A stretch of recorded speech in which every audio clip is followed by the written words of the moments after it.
এথেন্সবাসীগণ, আমি জানি না আমার অভিযোগকারীগণ কিভাবে আপনাদের প্রভাবিত করতে সক্ষম হয়েছে, কিন্তু একথা সত্য, তাদের বিশ্বাস উৎপাদনকারী বক্তৃতা এত সুন্দর হয়েছে যে আমি নিজেকে পর্যন্ত বিস্মৃত হয়েছি। তথাপি তারা একটি কথাও সত্য বলেছে বলে আমি মনে করি না। কিন্তু তাদের বিবৃত মিথ্যা ভাষণের মধ্যে একটি মিথ্যা আমাকে বিস্মিত করেছে। তারা আপনাদের সাবধান করে বলেছে যেন আপনারা আমার বাগ্মিতা সম্পর্কে সতর্ক থাকেন, যেন আমি আপনাদের প্রতারণা করতে সক্ষম না হই। তারা একথা জানে যে আমি মুখ খুললেই তাদের মিথ্যা ভাষণ ধরা পড়ে যাবে। আপনারা দেখতে পাবেন বাগ্মিতায় আমি কিরূপ ব্যর্থ। সুতরাং আমার বাগ্মিতার অর্থ যদি সত্য ভাষণ না হয়, তাহলে আমার সম্পর্কে তাদের সতর্কবাণী উচ্চারণ তাদের পক্ষে লজ্জার বিষয়। কিন্তু আমার বাগ্মিতার অর্থ যদি সত্য ভাষণ হয়, তাহলে আমি স্বীকার করব আমি অবশ্যই একজন বাগ্মী। কিন্তু আমার অভিযোগকারীগণের বাগ্মিতার সাথে আমার বাগ্মিতার পার্থক্য বিরাট। আমি আপনাদের পূর্বেই বলেছি তারা একটি কথাও সত্য বলেনি। আমি আপনাদের নিকট সমগ্র সত্যকেই উপস্থিত করব। অবশ্য আমার সে বক্তৃতা তাদের বক্তৃতার ন্যায় আড়ম্বরপূর্ণ শব্দ সম্ভারে সজ্জিত হবে না। আমি কেবলমাত্র আমার মনে যে সমস্ত যুক্তির উদয় হবে, সে সমস্ত যুক্তিই আপনাদের সম্মুখে উপস্থিত করব। আমি বিশ্বাস করি আমি সত্য পথ অবলম্বন করে চলেছি। এথেন্স নগরীর ভ্রাতৃবৃন্দ, আমার এই বয়সে আমি আর আপনাদের সম্মুখে যুবসুলভ বাগ্মিতা নিয়ে উপস্থিত হতে চাইনে। আমার নিকট কেউ যেন সেটি প্রত্যাশা না করেন। আপনাদের নিকট আমার একটি অনুরোধ, আত্মপক্ষ সমর্থন করতে গিয়ে যদি আমি আমার স্বভাবসিদ্ধ ভাষায় কথা বলি, যদি আমি বাজার কিংবা অর্থ বিনিময়ের দোকানে ব্যবহৃত ভাষা ব্যবহার করি, তাহলে আপনারা বিস্মিত হবেন না কিংবা আমাকে বাধা দেবেন না।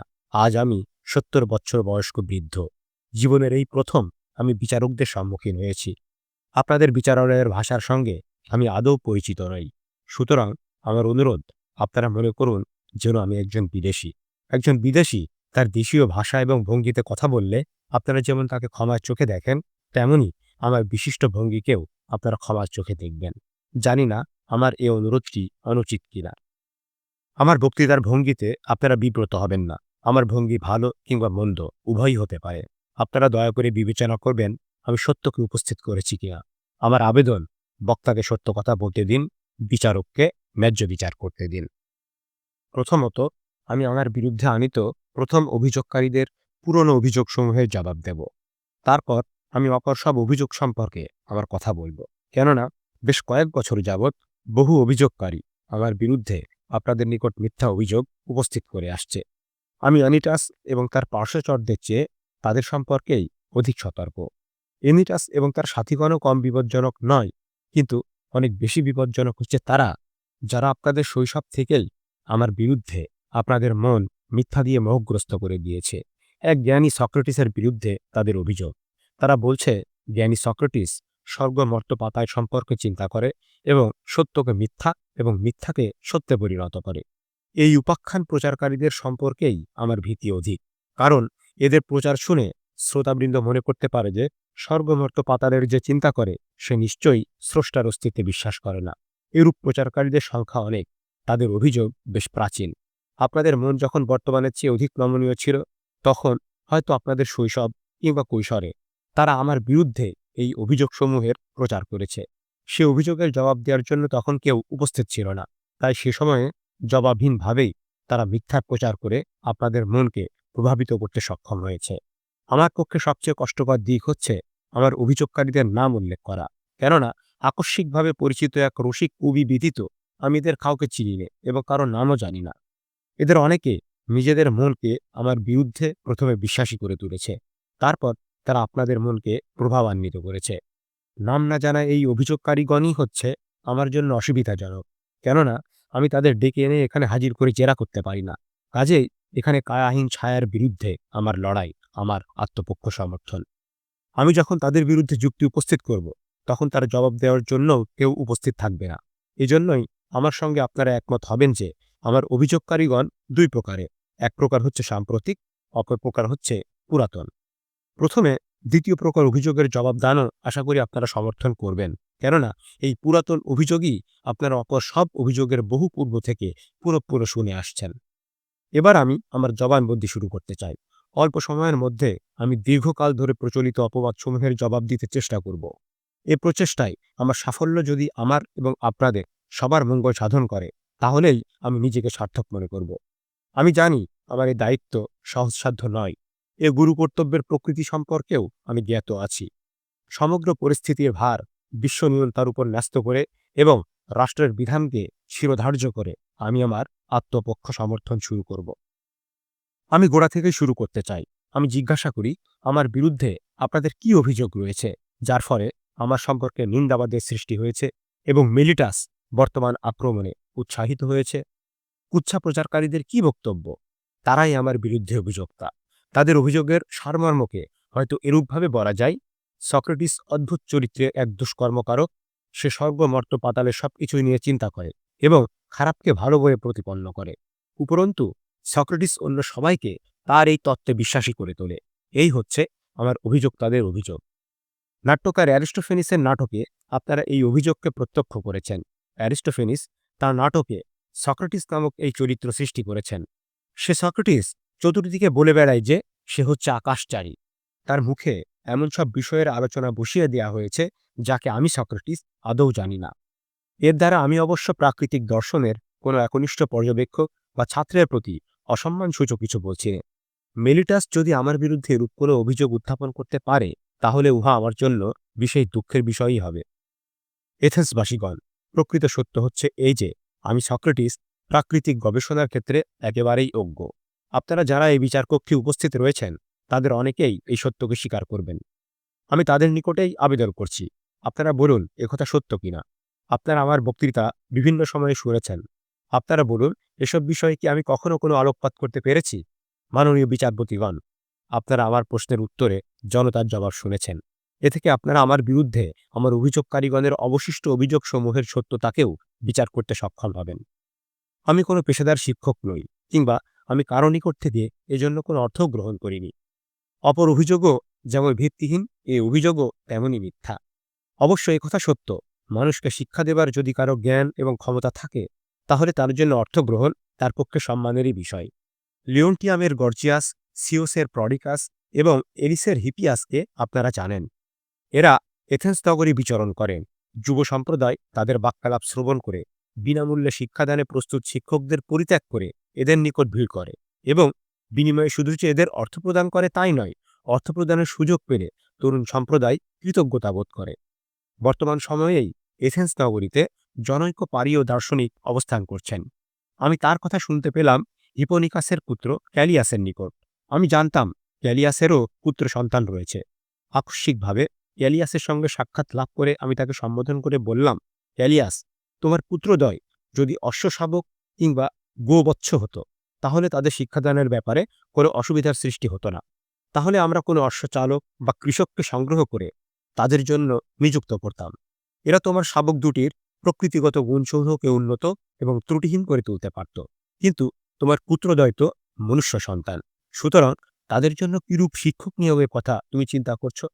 এমন কোনো শিক্ষক কি রয়েছে যে মানবিক এবং রাজনৈতিক গুণাবলীর প্রকৃতিকে বুঝতে সক্ষম? তোমার পুত্র সন্তান রয়েছে বলেই আমি এই প্রশ্ন জিজ্ঞাসা করছি। নিশ্চয়ই এ বিষয়ে তুমি ইতঃপূর্বে চিন্তা করেছ। তুমি বলো, এরূপ কোনো শিক্ষাদাতা কি আছে? আমার প্রশ্নের জবাবে ক্যালিয়াস বলল, হ্যাঁ আছে। আমি বললাম, কে তিনি? কোন দেশের তিনি অধিবাসী? কি তার শিক্ষাদানের পারিশ্রমিক? ক্যালিয়াস বলল, তিনি হচ্ছেন পারীয় দার্শনিক ইভানাস এবং 5 মিনা হচ্ছে তার পারিশ্রমিক। এ জবাব শুনে আমি স্বগতভাবে বললাম, পরিমিত এই অর্থের বিনিময়ে যে ইভানাস শিক্ষাদান করেন, তিনি যদি প্রকৃতপক্ষে তার শিক্ষাদানের বিষয়ে জ্ঞানী হন তাহলে অবশ্যই তিনি ভাগ্যবান। আমার যদি স্বরূপ জ্ঞান থাকত তাহলে আমার মনে অবশ্যই গর্ব এবং আনন্দের সৃষ্টি হতো, কিন্তু সত্যই আমার স্বরূপ জ্ঞান নেই।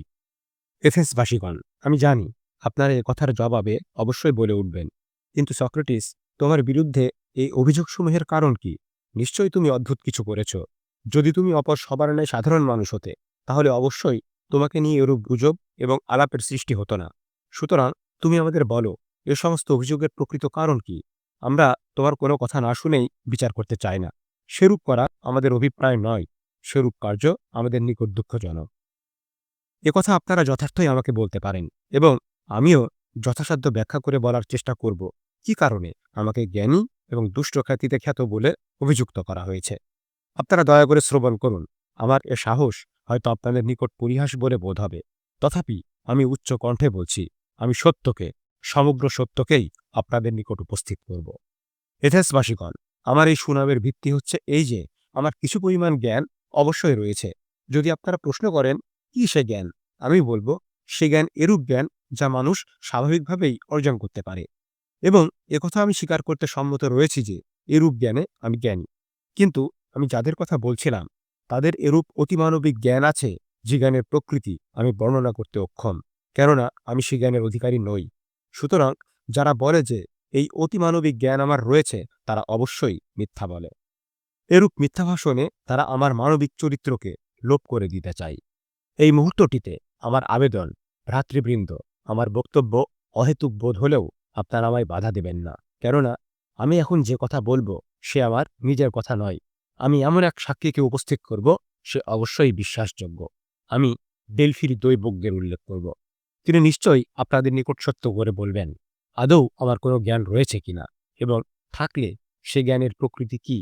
আপনারা নিশ্চয়ই চারেফনের কথা শুনে থাকবেন। সে এককালে আমার শরিক ছিল। বন্ধু সে আপনাদেরও, কেননা সাম্প্রতিক নির্বাসনে সে আপনাদের সাথী ছিল, এবং কিছুকাল পূর্বে সে নির্বাসন থেকে প্রত্যাগমন করতে পেরেছে।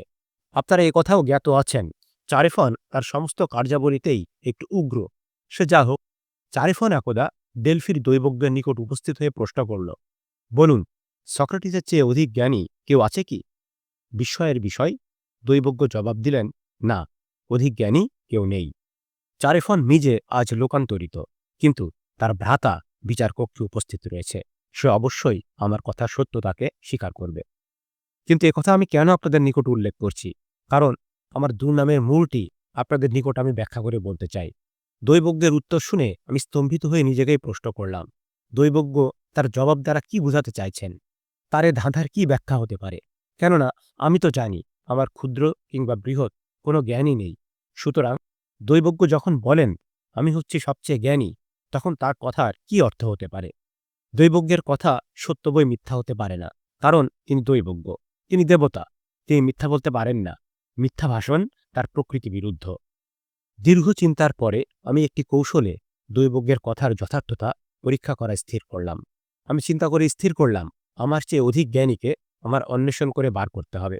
তাহলেই দৈবজ্ঞের নিকট তার কথার অসত্যতার প্রমাণ উপস্থিত করতে সক্ষম হব। আমি তাকে বলতে পারব, দৈবজ্ঞ, এই দেখুন, আমার চেয়ে অধিক জ্ঞানীকে আমি সঙ্গে করে নিয়ে এসেছি, কিন্তু আপনি বলেছেন আমি সবচেয়ে জ্ঞানী। আপনার কথার সত্যতা কোথায়? এমনই স্থির করে আমি জনৈক প্রখ্যাত প্রাজ্ঞের নিকট গিয়ে উপস্থিত হলাম। তার নাম আমি আপনাদের নিকট উল্লেখ করতে চাইনি। তিনি একজন রাজনীতিজ্ঞ। তাকেই আমি পর্যবেক্ষণ ও পরীক্ষার জন্য বেছে নিলাম। আমার সে পর্যবেক্ষণের ফলটি বলছি। আমি যখন তার সঙ্গে আলোচনা করতে শুরু করলাম, তখন আমি এই সিদ্ধান্ত না করে পারলাম না যে, যদিও লোকে তাকে জ্ঞানী বলে বিবেচনা করে এবং তিনি নিজেকে তার চেয়েও বেশি জ্ঞানী বলে মনে করেন, তথাপি একথা সত্য যে তিনি প্রকৃতপক্ষে জ্ঞানী নন।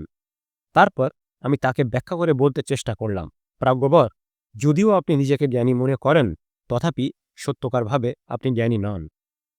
আমার এরূপ চেষ্টার ফল হিসাবে তিনি এবং উপস্থিত তার অপরাপর সঙ্গীগণ আমাকে ঘৃণা করতে শুরু করলেন। এই পরিস্থিতিতে আমি তাকে পরিত্যাগ করে আপন মনে একথা বলতে বলতে অগ্রসর হলাম, যদিও ইনি এবং আমি উভয়ের কেউই মহৎ কিংবা সুন্দর কিছুই জানি না, তথাপি দুজনার মধ্যে আমার অবস্থানটি এর চেয়ে কিঞ্চিত উৎকৃষ্ট। কেননা ইনি কিছুই জানেন না, কিন্তু ইনি মনে করেন যে ইনি জানেন। অপরদিকে আমি যেমন কিছু জানি না, তেমন মনেও করি না যে আমি কিছু জানি। শেষের বিষয়টিতে, অর্থাৎ আমি যে নিজেকে জ্ঞানী বলে মনে করি না, এই বিষয়টিতে মনে হচ্ছে আমি প্রাজ্ঞবরের চেয়ে কিঞ্চিত উৎকৃষ্ট। অতঃপর আমি অপর এক জ্ঞানীর নিকট গিয়ে উপস্থিত হলাম। আপন জ্ঞান সম্পর্কে তার দাবি প্রথম জ্ঞানীর চেয়ে অধিক, কিন্তু আমার সিদ্ধান্তের কোনো পরিবর্তন হলো না। ফলে এখানেও আমি নিজের জন্য আরেকজন বিজ্ঞ শত্রু সংগ্রহ করলাম। শুধু একজন নয়, এখানেও তার সঙ্গীগণ আমার শত্রু হয়ে উঠল। তারপর আমি একের পর এক বিভিন্ন জ্ঞানীর নিকটে গেলাম। আমি জানতাম সবখানেই আমি শত্রু সৃষ্টি করে চলেছি। এজন্য আমার নিজের মনে অনুতাপ এবং ভীতির সঞ্চারও হচ্ছিল। কিন্তু দৈবজ্ঞের বাণী আমার বুকের ওপর একটা অপরিহার্যতার অবস্থা সৃষ্টি করেছিল। দৈবজ্ঞের বাণীর তাৎপর্য আমাকে বুঝতেই হবে। আমি নিজেকে বললাম, আমাকে সবার নিকটই যেতে হবে, যাকেই জ্ঞানী বলে মনে হবে তার নিকটই যাব, এবং দৈবজ্ঞের বাণীর তাৎপর্য আমি নির্ধারণ করব। এথেন্সবাসীগণ, এবার আমি আমার এই অভিযানের ফলাফল আপনাদের নিকট বলতে চাই। আমি শপথ করে বলতে পারি, সারমেয়র নামে আমি শপথ করে বলছি, আমার এই অভিযানের ফল হলো এই: আমি দেখলাম যারা জ্ঞানী বলে খ্যাত তারাই সবচেয়ে অজ্ঞ বই আর কিছু নন। অপরদিকে যাদের জ্ঞানী বলে খ্যাতি কম তারাই বরঞ্চ অনেক উত্তম এবং সত্যকারভাবে জ্ঞানী। আমার পরিভ্রমণের কাহিনী বরঞ্চ বলি, আমার এই দুঃসাধ্য পরিশ্রমের কাহিনী হলো এই যে, আমার এত পরিশ্রম শেষে আমি উপলব্ধি করলাম দৈবজ্ঞের বাণী অখণ্ডনীয়। রাজনীতিজ্ঞদের শেষ করে আমি এলাম কবিদের নিকট। বিষাদাত্মক, ভাবাত্মক কোনো প্রকারের কবিকেই আমি বাদ রাখলাম না। এদের নিকটে আসতেই আমি নিজেকে উদ্দেশ্য করে বললাম, সক্রেটিস, এবার অবশ্যই তুমি ধরা পড়বে। তুমি দেখবে এদের সবার চেয়ে তুমি কত অজ্ঞ। তাই মনে করে আমি তাদেরই রচিত কবিতাবলী থেকে দীর্ঘ অংশসমূহ উদ্ধৃত করে তাদের নিকটই তার অর্থ জানতে চাইলাম। আমার আশা ছিল তারা অবশ্যই আমাকে কিছু শিখিয়ে দেবেন। কিন্তু কি আমার ভাগ্য! আমার অভিজ্ঞতাকে যদি বলি, আপনারা কি আমাকে বিশ্বাস করবেন? সে সত্য সম্পর্কে বলতে আমি নিজেই লজ্জিত হচ্ছি। তবু আমি বলতে বাধ্য হচ্ছি যে, আমার কবিবর্গ তাদের নিজেদের কবিতাবলী সম্পর্কে যা বললেন, এখানে উপস্থিত আপনাদের যে কেউ তার চেয়ে উত্তমভাবে বলতে পারবেন। তখনই আমি বুঝলাম, কবিগণ জ্ঞানের ভিত্তিতে তাদের কাব্য রচনা করেন না। তারা তাদের কাব্য করা সৃষ্টি করেন বিশেষ কোনো দৈব শক্তি এবং প্রতিভার বলে। তারাও দৈবজ্ঞদের ন্যায়। দৈবজ্ঞরাও অনেক সুন্দর কথা উচ্চারণ করেন, কিন্তু সে সমস্ত কথার তাৎপর্য তারা নিজেরা বুঝেন না। কবিদের অবস্থাও সেরূপ। আমি আরও দেখলাম, কবিগণ তাদের কাব্যশক্তিতে কাব্যরাজ্যের বাইরের অজানা বিষয় সম্পর্কেও নিজেদের শ্রেষ্ঠ জ্ঞানী বলে মনে করেন। এই অভিজ্ঞতা নিয়ে আমি কাব্যরাজ্য ছেড়ে এলাম। রাজনীতির ন্যায় এখানেও আমি বুঝলাম কবিদের চেয়েই বরঞ্চ আমার জ্ঞান অধিক। পরিশেষে আমি শিল্প নিপুণ ব্যক্তিদের নিকট গেলাম। আমি এই বিষয়ে সচেতন ছিলাম যে, এসব সম্পর্কে আমি কিছু জানি না এবং আমি নিশ্চিতভাবেই মনে করেছি এরা অবশ্যই অনেক সুন্দর বিষয়কে জানেন। এরূপ ধারণায় আমি ভ্রান্ত ছিলাম না। এরা সত্যই অনেক কিছুই জানেন যে সমস্ত বিষয়ে আমি অজ্ঞ। এ সমস্ত বিষয়ে তারা অবশ্যই আমার চেয়ে অধিক জ্ঞানী। তথাপি একটি বিষয়ে এখানেও লক্ষ্য করলাম যে, উত্তম শিল্পীও কবিদের মতোই একই ভুলে ভ্রান্ত। যেহেতু তারা নিপুণ শিল্পী, সেজন্য তারাও তাদের জ্ঞানের বাইরের সব উচ্চ উচ্চ বিষয় সম্পর্কেও নিজেদের জ্ঞানী ভাবতে দ্বিধা করেন না। দুঃখের বিষয়, তাদের এই ত্রুটি তাদের সব জ্ঞানকে আচ্ছন্ন করে ফেলে। এই অভিজ্ঞতার ভিত্তিতে আমি নিজেকেই একটি প্রশ্ন করলাম, আমি কি হতে চাই? এদের জ্ঞান কিংবা অজ্ঞানের অধিকারী হতে, না আমি যা রয়েছি তাই থাকতে চাই? এ প্রশ্নের জবাব আমি নিজেই দিলাম। আমি বললাম, আমি যেরূপ রয়েছি সেরূপই আমি থাকতে চাই, সেটিই উত্তম। এই অনুসন্ধানের ফলস্বরূপ আমার অনেক নিকৃষ্ট এবং বিপজ্জনক শত্রুর সৃষ্টি হয়েছে এবং আমার বিরুদ্ধে অপবাদের সূত্রপাত ঘটেছে। আমাকে অপর সবাই জ্ঞানী বলে আখ্যাত করেছে, কারণ আমার কথা যারা শুনেছে তারা মনে করে অপর সকলের মধ্যে যে জ্ঞান নেই আমার সে জ্ঞান রয়েছে। কিন্তু এথেন্সবাসীগণ, সত্য হচ্ছে শুধু এই যে, একমাত্র বিধাতাই জ্ঞানী, অপর কেউ নয়। দৈবজ্ঞ আমাকে জ্ঞানী বলে অবশ্যই একথা বোঝাতে চেয়েছেন যে, মানুষের জ্ঞানের মূল্য সামান্যই। তিনি যখন আমার নাম উল্লেখ করেছেন, তখন সে নামকে শুধু একটি দৃষ্টান্ত হিসাবে ব্যবহার করেছেন। প্রকৃতপক্ষে তিনি সক্রেটিস সম্পর্কে বলতে চাননি। এ নামের উল্লেখ করে তিনি যেন বলতে চেয়েছেন, হে মনুষ্যবৃন্দ, তোমরা স্মরণ রেখো, শ্রেষ্ঠ জ্ঞানী একমাত্র সেই ব্যক্তি যে সক্রেটিসের ন্যায় জানে যে তার জ্ঞানের মূল্য প্রকৃতপক্ষে কিছুই নয়। এই মনোভাব নিয়ে এবং আদেশীয় ধার্য করে আমি ঘুরে বেড়াই এবং দেশি কিংবা বিদেশি যাদের জ্ঞানী বলে বোধ হয় তাদের জ্ঞানের অনুসন্ধানে রত হই। অনুসন্ধানে যদি দেখা যায় এরূপ কেউ সত্যজ্ঞানী নয়, তাহলে আমি দৈবজ্ঞের বাণীর তাৎপর্য অনুসারে তাদের বলি, দেখুন, আপনারা সত্যই জ্ঞানী নন। আমার এ কাজটি অবশ্যই আমাকে সর্বক্ষণ নিমগ্ন রাখে। অপর কোনো সর্বজনীন বা ব্যক্তিগত কাজের জন্য প্রয়োজনীয় সময় আমি পাই না। ফলস্বরূপ দৈবজ্ঞের বাণীর প্রতি আমার নিষ্ঠা আমাকে চরম দারিদ্র্যের মধ্যে নিক্ষেপ করেছে। আরেকটি বিষয়ের প্রতি আমি আপনাদের দৃষ্টি আকর্ষণ করব। সম্পদশালী শ্রেণীর যুবকগণের খুব কিছু করণীয় না থাকায় আমার নিকটে তারা স্বেচ্ছায় আগমন করে। ভণ্ড জ্ঞানীদের আবার আমার অনুকরণে অনুরূপভাবে পরীক্ষা করার চেষ্টা করে। তারাও অচিরে দেখতে পায় যে এরূপ অনেক জ্ঞানী রয়েছেন যারা নিজেদের জ্ঞানী বলে দাবি করেন, কিন্তু প্রকৃতপক্ষে তারা কিছুই জানেন না। কিন্তু যুবকদের হাতে এই পরীক্ষার ফল হিসাবে তারা আপন অজ্ঞতার জন্য নিজেদের উপর রাগান্বিত না হয়ে আমার উপর ক্রুদ্ধ হয়ে ওঠেন। তারা ক্রুদ্ধ হয়ে বলেন, যুবক সম্প্রদায়ের মধ্যে বিভ্রান্তির সৃষ্টিকারী, বুদ্ধিভ্রষ্ট, পাপিষ্ঠ সক্রেটিসই এই জন্য দায়ী। কিন্তু কেউ যদি তাদের জিজ্ঞেস করে, কেন, সক্রেটিস কি অপরাধ করেছে, কি দুষ্ট শিক্ষা সে প্রচার করেছে, তাহলে তারা আর জবাব খুঁজে পান না। কিন্তু এক্ষেত্রেও তাদের যে কোনো জবাব নেই সে কথা যাতে প্রকাশ না পায়, সেজন্য সব দার্শনিকদের বিরুদ্ধে তারা স্বর্গমর্ত পাতান খুঁজে বেড়াবার, দেবতাদের অস্তিত্বহীনতার কথা ঘোষণা করার এবং খারাপকে ভালো প্রতিপন্ন করার যে অপবাদ প্রচারিত হয়েছে, সেই অপবাদেরই তারা পুনরাবৃত্তি করতে থাকেন।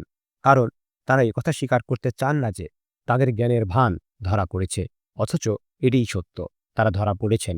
এদের সংখ্যা অনেক। এরা উচ্চাকাঙ্ক্ষী এবং উদ্যোগী। এরা আমার বিরুদ্ধে যুদ্ধংদেহী হয়ে শ্রেণীবদ্ধ হয়েছেন। সমর্থন সংগ্রহ করার ন্যায় ভাষার জোর এদের রয়েছে। এরাই আমার বিরুদ্ধে আপনাদের কানে উচ্চস্বরে নিকৃষ্ট অপবাদসমূহের কথা পৌঁছে দিয়েছেন। এবং এরই জন্য মেলিটাস, এনিটাস এসেছেন শিল্পকার এবং রাজনীতিজ্ঞদের পক্ষ থেকে, এবং লাইকন পাগ্গীদের প্রতিভূ হয়ে। কাজেই আমি কুড়াতেই বলেছি, উচ্ছারের বিরাট স্তূপ আমি এক মুহূর্তে অপসারণ করতে পারি না।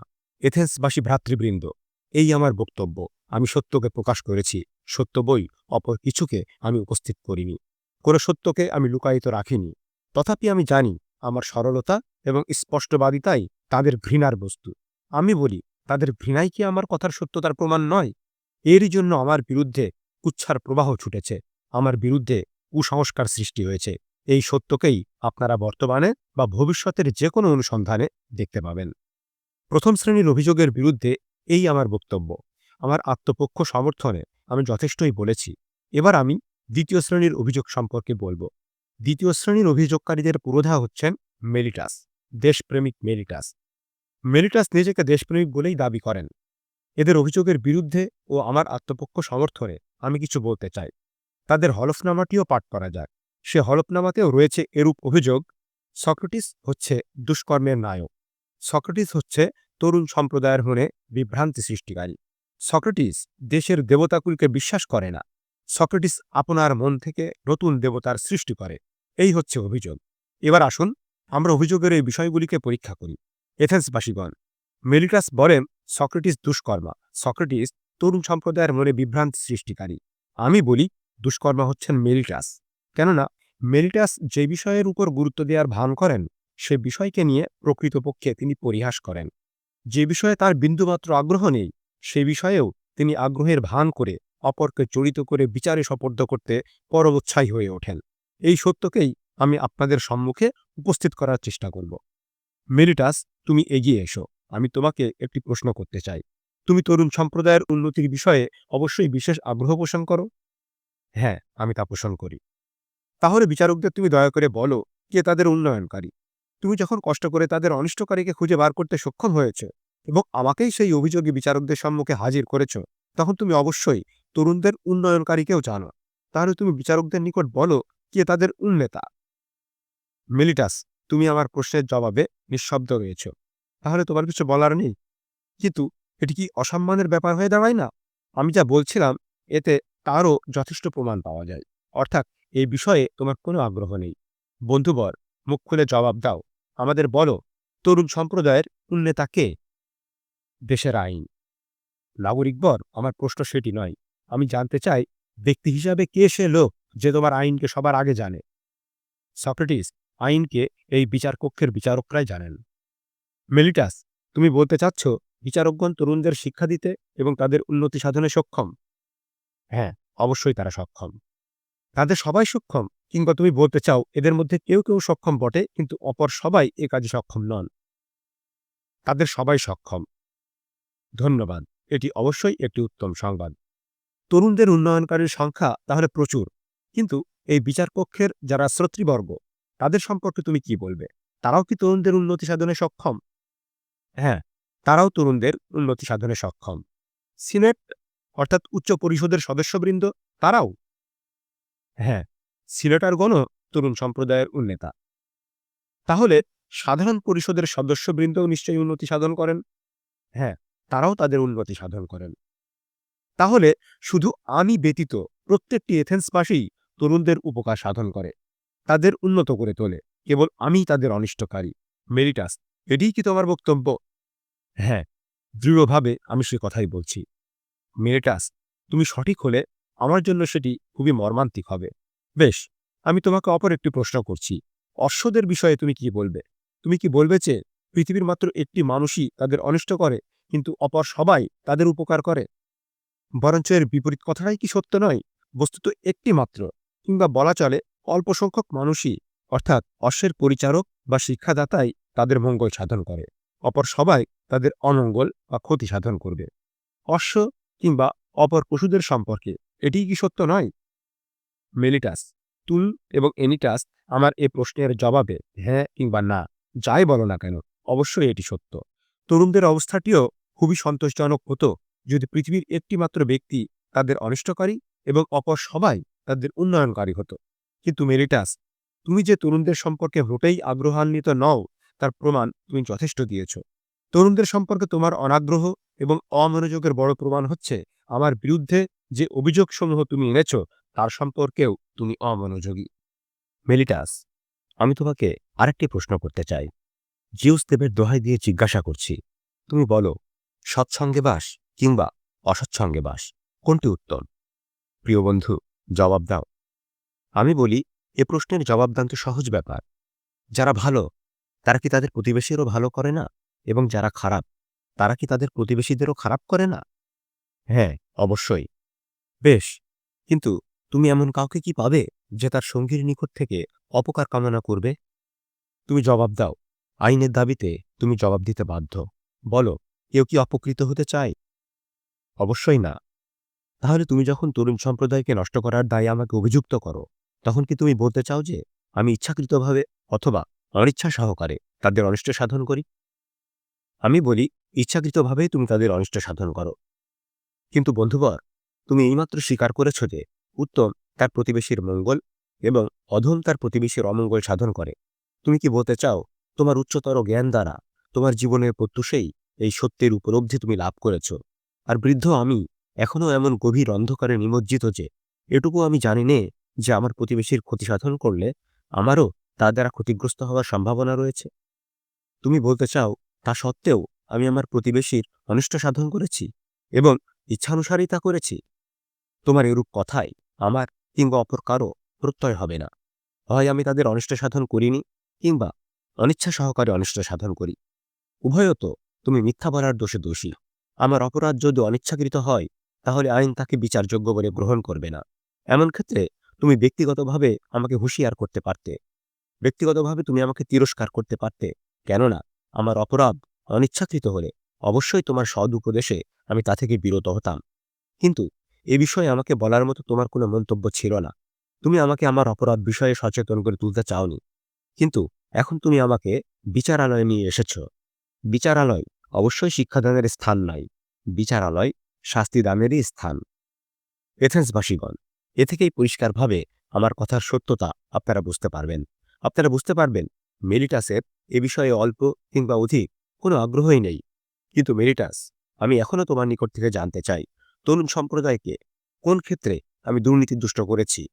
তোমার অভিযোগ থেকে আমার অনুমান, তুমি বলতে চাচ্ছ যে আমি তরুণদের শিক্ষা দিই যেন তারা রাষ্ট্রের স্বীকৃত দেবতাদের স্বীকার না করে, নতুন দেবতাদের কিংবা ঐশ্বরিক প্রতিভূসমূহকে সৃষ্টি করে।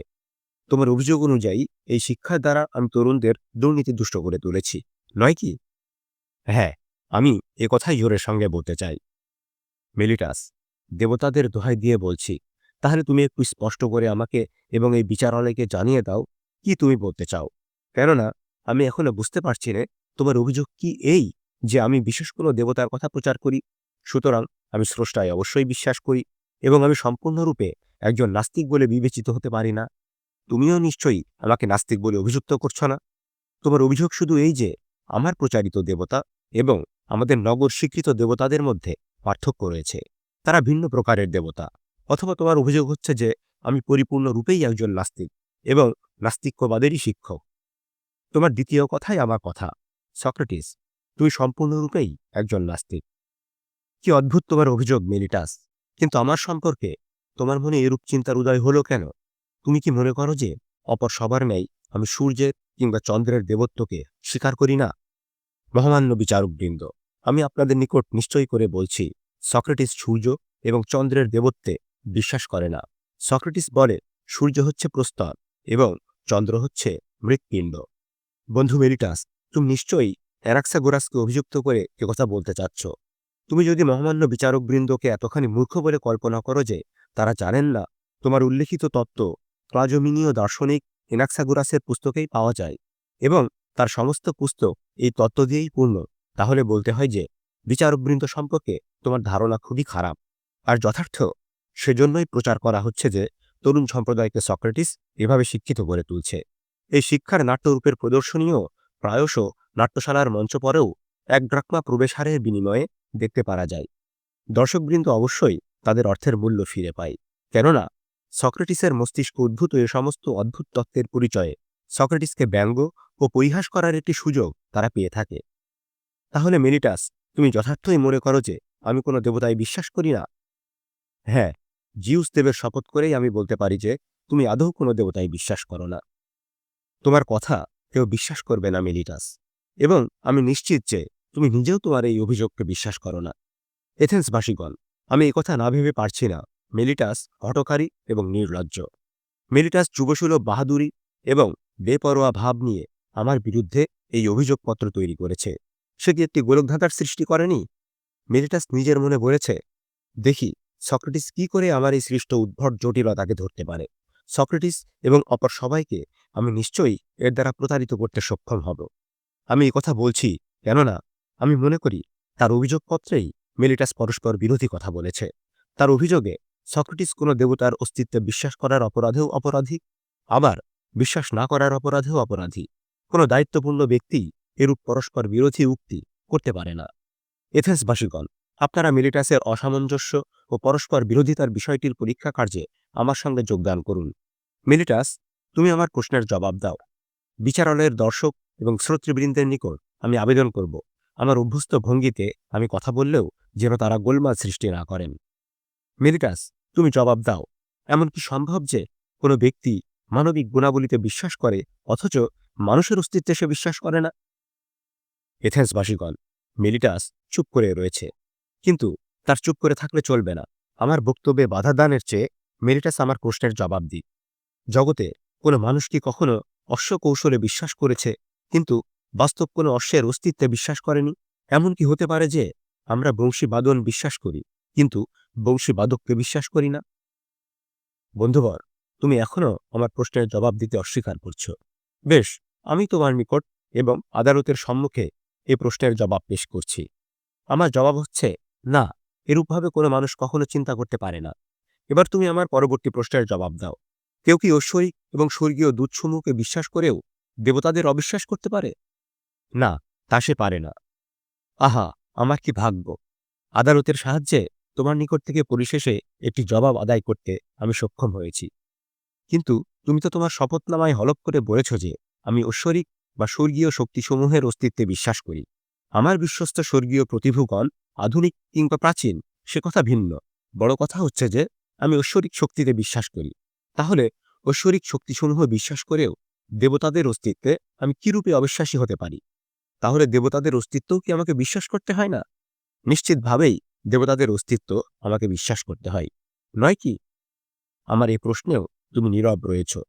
তোমার নীরবতাকে আমি সম্মতির লক্ষণ হিসাবে ধরে নিচ্ছি। এবার বলো, এই উপদেবতাগণ কারা? তারা কি দেবতা এবং দেবতাদেরই সন্তান নয়? হ্যাঁ, অবশ্যই তারা তাই। এবং এখানেই তুমি একটি হাস্যকর জটিলতার সৃষ্টি করেছ। উপদেবতাগণও অবশ্যই দেবতা। তুমি প্রথমে বলেছ আমি দেবতায় বিশ্বাস করি না, আবার বলেছ আমি দেবতায় বিশ্বাস করি। কেননা তোমার স্বীকৃতি অনুসারে আমি উপদেবতায় বিশ্বাসী। উপদেবতাগণ যদি দেবতা এবং জলপরী বা অপর কোনো জননীজাত অবৈধ সৃষ্টি হয়, তাহলে এভাবে উপদেবতাগণকে দেবতার সন্তান হিসাবে স্বীকার করার পরে কোনো মানুষের দেবতার অস্তিত্বে অবিশ্বাস করা সম্ভব? তাহলে তো তুমি অশ্ব কিংবা গর্ধবের মিলনজাত খচ্চরের অস্তিত্বে বিশ্বাস করেও অশ্ব কিংবা গর্ধবকে অবিশ্বাস করতে পারো। মেলিটাস, আমাকে বিচার করার জন্য এরূপ অর্থহীন অভিযোগ সৃষ্টি তোমার পক্ষেই সম্ভব। এই সমস্ত কথাকে তুমি অভিযোগপত্রে বসিয়েছ, কেননা আমাকে অভিযুক্ত করার জন্য প্রকৃত অভিযোগ তোমার কিছুই নেই। কিন্তু যার মধ্যে সামান্য পরিমাণ বুদ্ধির অস্তিত্ব আছে সে তোমার এই অভিযোগ কখনো স্বীকার করতে পারবে না যে কোনো ব্যক্তির পক্ষে ঐশ্বরিক শক্তিসমূহকে বিশ্বাস করার পরেও দেবতা উপদেবতা প্রভৃতিকে অবিশ্বাস করা সম্ভব। মেলিটাসের অভিযোগের জবাবে আমি যথেষ্টই বলেছি, অধিকতর বিস্তৃত জবাবের কোনো প্রয়োজন নেই। কিন্তু আমি নিশ্চিতভাবে জানি আমার অনুসন্ধান দ্বারা যে শত্রুতার আমি সৃষ্টি করেছি তার পরিমাণ এবং সংখ্যা কম নয়, এবং আমার ধ্বংস যদি ঘটে তাহলে এই শত্রুতা থেকেই আমার ধ্বংস ঘটবে। ব্যক্তি হিসাবে মেরিটাস কিংবা এনিটাস নগণ্য, কিন্তু মানুষেরই বিদ্বেষ এবং অপবাদ বহু মহৎ মানুষের ধ্বংস এবং মৃত্যুর কারণ হয়েছে, এবং সম্ভবত আরও বহু মহৎ মানুষের ধ্বংস এবং মৃত্যুর কারণ হবে। বিদ্বেষ এবং অপবাদের যুগকাষ্ঠে আমার বলি অবশ্যই শেষ বলি নয়। কেউ হয়তো আমাকে জিজ্ঞাসা করবেন, সক্রেটিস, যে জীবনযাপনে অকালে তোমার জীবন বিনষ্ট হওয়ার সম্ভাবনা, সে জীবনের জন্য কি তুমি লজ্জিত নও? তার এ প্রশ্নের জবাবে দ্বিধাহীনভাবেই আমি বলব, সুরিদ্বর, তুমি ভুল বলছ। কোনো মানুষের যদি সাধন করার মতো মহৎ কার্য কিছু থাকে, তাহলে তার সম্মুখে বড় প্রশ্ন জীবন কিংবা মৃত্যু নয়। তার বিবেচনার একমাত্র বিষয় হওয়া আবশ্যক আপন কার্য সাধনে সে কোথাও কোনো অন্যায় কিংবা অবিচারের আশ্রয় গ্রহণ করল কিনা। মহৎ কিংবা হীন কোন মানুষের ভূমিকা সে পালন করতে সক্ষম হল। অপরদিকে তোমার অভিমত অনুযায়ী ট্রয়ের ভূমিতে নিহত বীরদের জীবনের কোনো সার্থকতা নেই, কিন্তু থেটিস পুত্র অপমানজনক জীবনের বদলে বিপজ্জনক মৃত্যুকেই গ্রহণ করেছিল। থেটিস পুত্র যখন তার সাথীর মৃত্যুর প্রতিশোধে হেক্টরকে বধ করতে উদ্যত, তখন তার স্বর্গীয় জননী তার সম্মুখে আবির্ভূত হয়ে সাবধানবাণী উচ্চারণ করেছিলেন। বন্ধু প্যাট্রোক্লাসের হত্যার প্রতিশোধে যদি সে হেক্টরকে বধ করে, তাহলে তার নিজের মৃত্যুও অবধারিত। বলেছিলেন, বৎস, হেক্টরের পার্শ্বে ভবিতব্য তোমার জন্যই অপেক্ষা করছে। কিন্তু পুত্র এ সতর্কবাণী সত্ত্বেও বিপদ এবং মৃত্যুকে উপেক্ষা করে সংগ্রামে ঝাঁপিয়ে পড়েছিল। বীর সেদিন বিপদ এবং মৃত্যুকে ভয় করার চেয়ে অসম্মান এবং বন্ধুর রক্তের প্রতি বিশ্বাসঘাতকতাকেই ভয় করেছিল। জননীর সতর্কবাণী শ্রবণ করে পুত্র বলেছিল, মাতা, তবুও আমি মৃত্যুকেই বরণ করতে চাই। দীর্ঘচঞ্চু আমাদের এই অর্ণব যানসমূহের পার্শ্বে পৃথিবীর বুকে ভার এবং আশ্বাসপদ জীব হিসাবে বেঁচে থাকার পরিবর্তে শত্রুর বিরুদ্ধে প্রতিশোধের মৃত্যুই আমি বরণ করতে প্রস্তুত। থেটিস পুত্র একিলিসের মনে কি বিপদ এবং মৃত্যুর চিন্তা স্থান পেয়েছিল? না, তা পায়নি। কেননা মানুষের কর্তব্য হচ্ছে নির্দিষ্ট আপন স্থানকেই রক্ষা করা, তাকে পরিত্যাগ করা নয়। সে নির্দিষ্ট স্থান তার স্বনির্বাচিত হোক কিংবা সামরিক অধিনায়কের আদেশ নির্দিষ্টই হোক, সেখানে অবস্থান করাই তার কর্তব্য। মানুষের চিন্তার বিষয় মৃত্যু নয়, মানুষের চিন্তার বিষয় হচ্ছে অসম্মান। এথেন্সবাসীগণ, আমার এ বাক্যটি অবশ্যই এটি যথার্থ বাক্য। এথেন্সের ভ্রাতৃবৃন্দ, যে আমি আপনাদেরই নির্বাচিত অধিনায়কদের আদেশে পটিডিয়া, অ্যাম্পিফলিস এবং ডেরিয়ামের যুদ্ধক্ষেত্রে মৃত্যুর মুখেও নির্দিষ্ট স্থান পরিত্যাগ করিনি, যে আমি সেদিন অপর সবার ন্যায় মৃত্যুর মুখোমুখি দাঁড়াতে পেরেছিলাম, সে আমি যদি আজ মৃত্যু কিংবা অপর কিছুর ভয়ে ভীত হয়ে আত্ম এবং পর সমস্ত বিষয়কে বিচার করার দার্শনিক কর্তব্য সমাপন থেকে পশ্চাৎ অপসরণ করি, তাহলে আমার সেরূপ ব্যবহার লজ্জাকর বলেই বিবেচিত হবে। কর্তব্যের সেই অবহেলার জন্যই ন্যায়ত আমার বিচার করা চলত। আমি যদি ভবিষ্যৎ বক্তার বাণীর তাৎপর্য অনুসন্ধানে বিরত থেকে নিজেকে অজ্ঞ জেনেও জ্ঞানী বলে প্রচার করতাম, তাহলেই আমি ন্যায়ত দেবতাদের আদেশ বিরুদ্ধ কাজের অপরাধে বিচারালয়ে অভিযুক্ত হয়ে সোপর্দ হতে পারতাম। কেননা মৃত্যু সম্পর্কে মানুষের ভীতি তার আপন অজ্ঞতা সত্ত্বেও নিজেকে জ্ঞানী বলে দাবি করার প্রমাণ। মৃত্যুকে কি আমরা জানি? যদি না জানি, তাহলে তাকে ভয় করার অধিকার অজানাকে জানি বলারই সামিল। কেননা কে জানে মৃত্যু ভালো কি মন্দ? কে জানে যে মৃত্যুকে মানুষ চরম ক্ষতি বলে আতঙ্কিত হয়, সে মৃত্যুই মানুষের জন্য পরম মঙ্গল বহন করে আনে কিনা? মানুষের এই অজ্ঞতা এবং সেই অজ্ঞতাকেই আবার জ্ঞান বলে অহংকার প্রকাশ করাই হচ্ছে মানুষের পক্ষে সবচেয়ে লজ্জার বিষয়। অপর সব মানুষের মতোই আমি জগতের কিছুই জানি না, তথাপি আমি নিজে মনে করি না যে আমি জানি। কিন্তু একটি বিষয় আমি জানি যে যা মহৎ তার প্রতি অন্যায় কিংবা তার বিরুদ্ধতা অবশ্যই মানুষের পক্ষে অসম্মানজনক। একথা আমি জোরের সঙ্গে বলতে পারি যে নিশ্চিত অমঙ্গল এবং সম্ভাব্য মঙ্গলের মধ্যে যদি একটিকে গ্রহণ করতে হয়, তাহলে আমি কখনো সম্ভাব্য মঙ্গলের বিনিময়ে নিশ্চিত অমঙ্গলকে গ্রহণ করব না। এনিটাস বলবেন, আমার বিরুদ্ধে যখন অভিযোগ আনা হয়েছে তখন আমাকে অবশ্যই দণ্ডিত করা উচিত। কেননা তার মতে তা না হলে আমাকে আদৌ অভিযুক্ত করা উচিত বলে বিবেচিত হতে পারে না। তদুপরি তার মতে আমাকে মুক্তি দিলে আপনাদের ভবিষ্যৎ বংশধরগণ আমার শিক্ষায় কুলুষিত হয়ে যাবে। আমি আমার কথা বলছি। এনিটাসের যুক্তি যদি আপনারা গ্রহণ না করেন এবং আমাকে এই বলে সাবধান করে মুক্তি দেন, সক্রেটিস, এবার আমরা এনিটাসের অভিযোগকে গ্রহণ করলাম না এবং তোমাকে মুক্তি দিলাম। কিন্তু একটি শর্তটি হচ্ছে এই যে বিশ্বের সমস্ত বিষয় সম্পর্কে তোমার অনুসন্ধান কার্যটি তুমি বন্ধ করে দেবে। কিন্তু যদি দ্বিতীয়বার তোমাকে এরূপ দার্শনিক কার্যে লিপ্ত দেখা যায়, তাহলে তখন তোমার মৃত্যু নিশ্চিত। আপনাদের এরূপ শর্তের জবাবে তাহলে আমি বলব, এথেন্সবাসীগণ, আপনাদের আমি সম্মান করি এবং ভালোবাসি, কিন্তু আমার চরম আনুগত্য আপনাদের প্রতি নয়। আমার আনুগত্য বিশ্ববিধাতার প্রতি। আমার জীবন ও শক্তি থাকা পর্যন্ত কখনোই আমি দর্শনের শিক্ষা এবং প্রচার হতে বিরত হব না। যার সঙ্গে সাক্ষাৎ হবে আমি তাকেই বলবো, হে আমার মহান এথেন্স নগরীর বন্ধু, জ্ঞান এবং আত্মার উন্নয়নের প্রতি তোমার লক্ষ্য নিবদ্ধ না করে কেবল অর্থ, সম্মান এবং সুখ্যাতির সঞ্চয়ে তুমি কি লজ্জাবোধ করো না? আমার সঙ্গে তর্করত বন্ধু যদি বলেন, হ্যাঁ, অবশ্যই তিনি লজ্জাবোধ করেন এবং আত্মার উন্নয়নে তিনি বেষ্টিত আছেন, তাহলে আমি অবশ্যই তাকে আদ্যপান্ত প্রশ্ন করে দেখব, সত্যই তার সত্তার মধ্যে ধর্ম এবং ন্যায়পরায়ণতার অস্তিত্ব রয়েছে, কিংবা তিনি ভিত্তিহীনভাবেই নিজেকে ন্যায়পরায়ণ বলে দাবি করছেন। আমি যদি দেখি তার দাবি ভিত্তিহীন, তাহলে আমি অবশ্যই তাকে মহতের চেয়ে হীনকে মূল্যবান মনে করার জন্য ভৎসনা করতে কুণ্ঠিত হব না। যুবক, বৃদ্ধ, নাগরিক কিংবা বিদেশি যার সঙ্গে আমার সাক্ষাৎ ঘটবে তাকেই আমি কথা বলবো। কিন্তু এথেন্সবাসীকে বলার অধিকারই আমার অধিক, যেহেতু তারা আমার স্বদেশবাসী ভ্রাতৃবৃন্দ। এ কর্তব্য পালনকে আমার প্রতি বিধাতার আদেশ বলেই মনে করি। একথাও আমি বিশ্বাস করি, বিধাতার আদেশ পালন করাই রাষ্ট্রের প্রতি আমার মহত্তম সেবা। কেননা আমি যখন আপনাদের সঙ্গে আলাপ করি, সে আলাপ শুধু কথা বলার জন্যই যে আপন সম্পদ কিংবা স্বার্থের চেয়ে যেন আত্মার উন্নয়নকেই জীবনে প্রথম এবং প্রধান ব্রত বলে আপনারা গ্রহণ করেন। আমার দেশবাসীকে আমি বলবো, সম্পদ ধর্ম নেই, ধর্মই সম্পদ। শুধু সম্পদ নয়, মানুষের সমষ্টিগত কিংবা ব্যক্তিগত সমস্ত মঙ্গলই ধর্মে নিহিত। এই আমার শিক্ষা। আমার এই শিক্ষায় যদি দেশের যুব সম্প্রদায়ের চরিত্র কলুষিত এবং বিনষ্ট হচ্ছে বলে আমাকে অভিযুক্ত করা হয়, তাহলে আমি সেই অভিযোগকে স্বীকার করে বলবো, হ্যাঁ, এই অপরাধে আমি অপরাধী।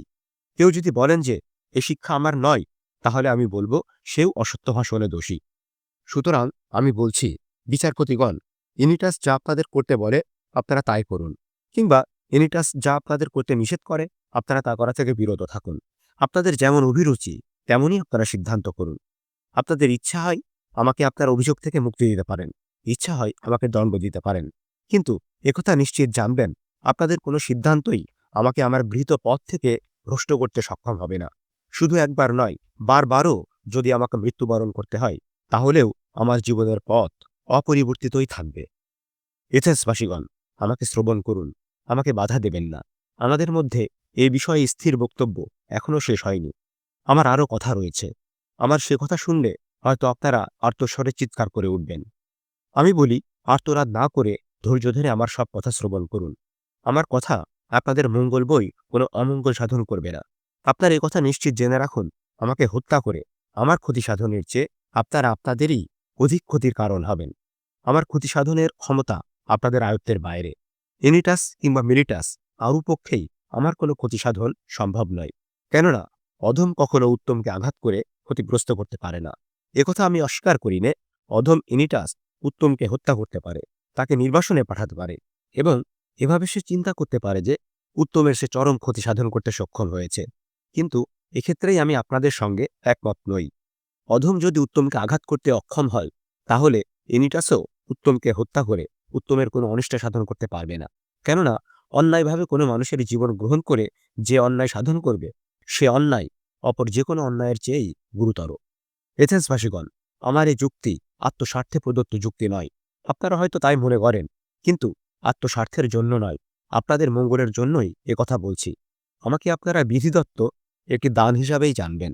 আমাকে হত্যা করে বিধাতাকে অমান্য করার অপরাধেই আপনারা অপরাধী হবেন। কেননা আমাকে হত্যা করলে আপনারা সহজে আমার স্থান পূরণ করার ন্যায় উত্তরাধিকারী কাউকে পাবেন না। সে কি আপনাদের ক্ষতির বিষয় হবে না? হাস্যকর একটা উপমাকে যদি আমি ব্যবহার করি, তাহলে আমি বলতে পারি যে রাষ্ট্রের জন্য আমি হচ্ছি বিধিদত্ত একটি ডাঁশ পোকা। রাষ্ট্র অবশ্যই একটি বিরাট অশ্ববিশেষ। আপন আকারের ভারে সে মন্থর গতি, তার মধ্যে গতি সঞ্চারের প্রয়োজন হয়। রাষ্ট্রীয় জীবনে আমি হচ্ছি সেই উস্কে দেবার ডাঁশ। বিরামহীনভাবে দিবসব্যাপী সর্বত্র আমি আপনাদের পেছনে লেগে রয়েছি। ভর্ৎসনা করে আপনাদের চেতনাকে আমি জাগরিত করে তুলছি। এরকম উপকারী লোক আপনারা দ্বিতীয় একটি খুঁজে পাবেন না। তাই আপনাদেরই স্বার্থে আমার জীবন রক্ষা করতে বলবো। আমি জানি আমার এই কথায় আপনারা নিদ্রা থেকে সদ্য জাগরিত ব্যক্তির ন্যায় আমার উপর রুষ্ট হয়ে উঠবেন। কারণ এনিটাসের মতো আপনারাও হয়তো মনে করবেন আমাকে হত্যা করলেই আমার মৃত্যুর পরে আপনাদের অবশিষ্ট জীবন আপনারা উদ্বেগহীন নিদ্রার মধ্যে কাটাতে পারবেন, যতদিন না বিধাতা আমার ন্যায় অপর কোনো ডাঁশ পোকাকে আপনাদের জন্য প্রেরণ করেন। আপনাদের জন্য আমি বিধাতার দান। আমার কথা বলার প্রমাণ হচ্ছে এই যে, আমি যদি অপর সাধারণ লোকের ন্যায় হতাম, তাহলে আমার ব্যক্তিগত সমস্ত স্বার্থকে আমি নিরুদ্বিগ্নভাবে অবহেলিত হতে দিতাম না। আপনাদের মঙ্গলামঙ্গল নিয়ে চিন্তান্বিত থাকতাম না। আপনাদের পিতা কিংবা জ্যেষ্ঠ ভ্রাতার ন্যায় ধর্ম এবং ন্যায়ের পথে আপনাদের আনয়নের চেষ্টা করতাম না। এরূপ কার্য নিশ্চয়ই স্বাভাবিক মানুষের কার্য নয়। আমার শিক্ষাদানের বিনিময়ে যদি আমি কিছু পেতাম, তাহলেও হয়তো এর কোনো অর্থ থাকত। কিন্তু একথা নিশ্চিত যে কোনো উদ্ধত অভিযোক্তাই একথা আজ বলতে পারে না যে শিক্ষাদানের বিনিময়ে কোনো ব্যক্তির নিকট থেকে আমি কোনো মূল্য দাবি করেছি। এই অভিযোগের কোনো সাক্ষ্যই তারা উপস্থিত করতে পারে না। তাই আমার নিজের কথার বড় প্রমাণ এবং সাক্ষ্য হচ্ছে আমার নিজের আর্থিক দারিদ্র্য। কেউ হয়তো আশ্চর্য হয়ে বলবেন, আমি কেন প্রকাশ্যভাবে রাষ্ট্রকে উপদেশ দ্বারা সাহায্য না করে ব্যক্তিগতভাবে অন্য লোকের বিষয় নিয়ে উদ্বিগ্ন এবং চিন্তান্বিত হই? কেন আমি সাহস ভরে প্রকাশ্যে অগ্রসর হয়ে আসিনি? এ কথারও আমি জবাব দিচ্ছি। আপনারা বিভিন্ন স্থানে এবং বিভিন্ন সময়ে আমাকে এক ভবিষ্যৎবাণী এবং এক ভবিষ্যৎ বক্তার কথা বলতে শুনেছেন। মেলিটাস তার অভিযোগে এ নিয়েই আমাকে ব্যঙ্গ করেছেন। এই ভবিষ্যৎবাণী আমার নিকট একটি বিশেষ সংকেত স্বরূপ। আমি যখন শিশু, তখন থেকেই এ বাণী আমাকে পথ প্রদর্শন করে এসেছে। এ বাণী আমাকে কেবল কোনো অন্যায় করা থেকে বিরত করে, কোনো কর্ম সাধনের জন্য সে আমাকে আদেশ দেয় না। এই বাণীর নিষেধেই আমি রাজনীতিতে যোগদান করা থেকে বিরত রয়েছি। ভ্রাতৃবৃন্দ, আমি জানি রাজনীতিতে অংশগ্রহণ করলে রাজনীতি বহু পূর্বেই আমাকে ধ্বংস করে ফেলত। রাজনীতি দ্বারা আমি আমার নিজের কিংবা আপনাদের কোনো মঙ্গলই সাধন করতে পারতাম না। আমার সত্য কথা বলার জন্য আপনারা দয়া করে ক্রুদ্ধ হবেন না। কিন্তু প্রকৃত সত্য হচ্ছে এই যে, রাষ্ট্রের মধ্যে যত অরাজক এবং অন্যায় কার্য সাধিত হয়, যদি কেউ ব্যক্তিগতভাবে তার সংশোধনের জন্য আপনাদের বিরুদ্ধে কিংবা কোনো জনসমষ্টির বিরুদ্ধে সংগ্রামে রত হয়, তাহলে তার ধ্বংস অনিবার্য।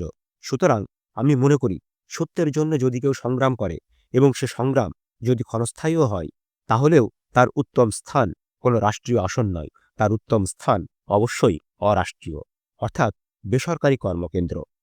আমার এই কথার যথেষ্ট বিশ্বাসযোগ্য প্রমাণই আমি আপনাদের দিতে পারি। শুধু উক্তি নয়, আপনারা যে কাজের মূল্য দেন অধিক, সে কাজের দৃষ্টান্ত দ্বারাই আমার কথার সত্যতা আমি প্রমাণ করছি। আমার জীবনের একটি কাহিনী আপনারা আমাকে বর্ণনা করতে দিন।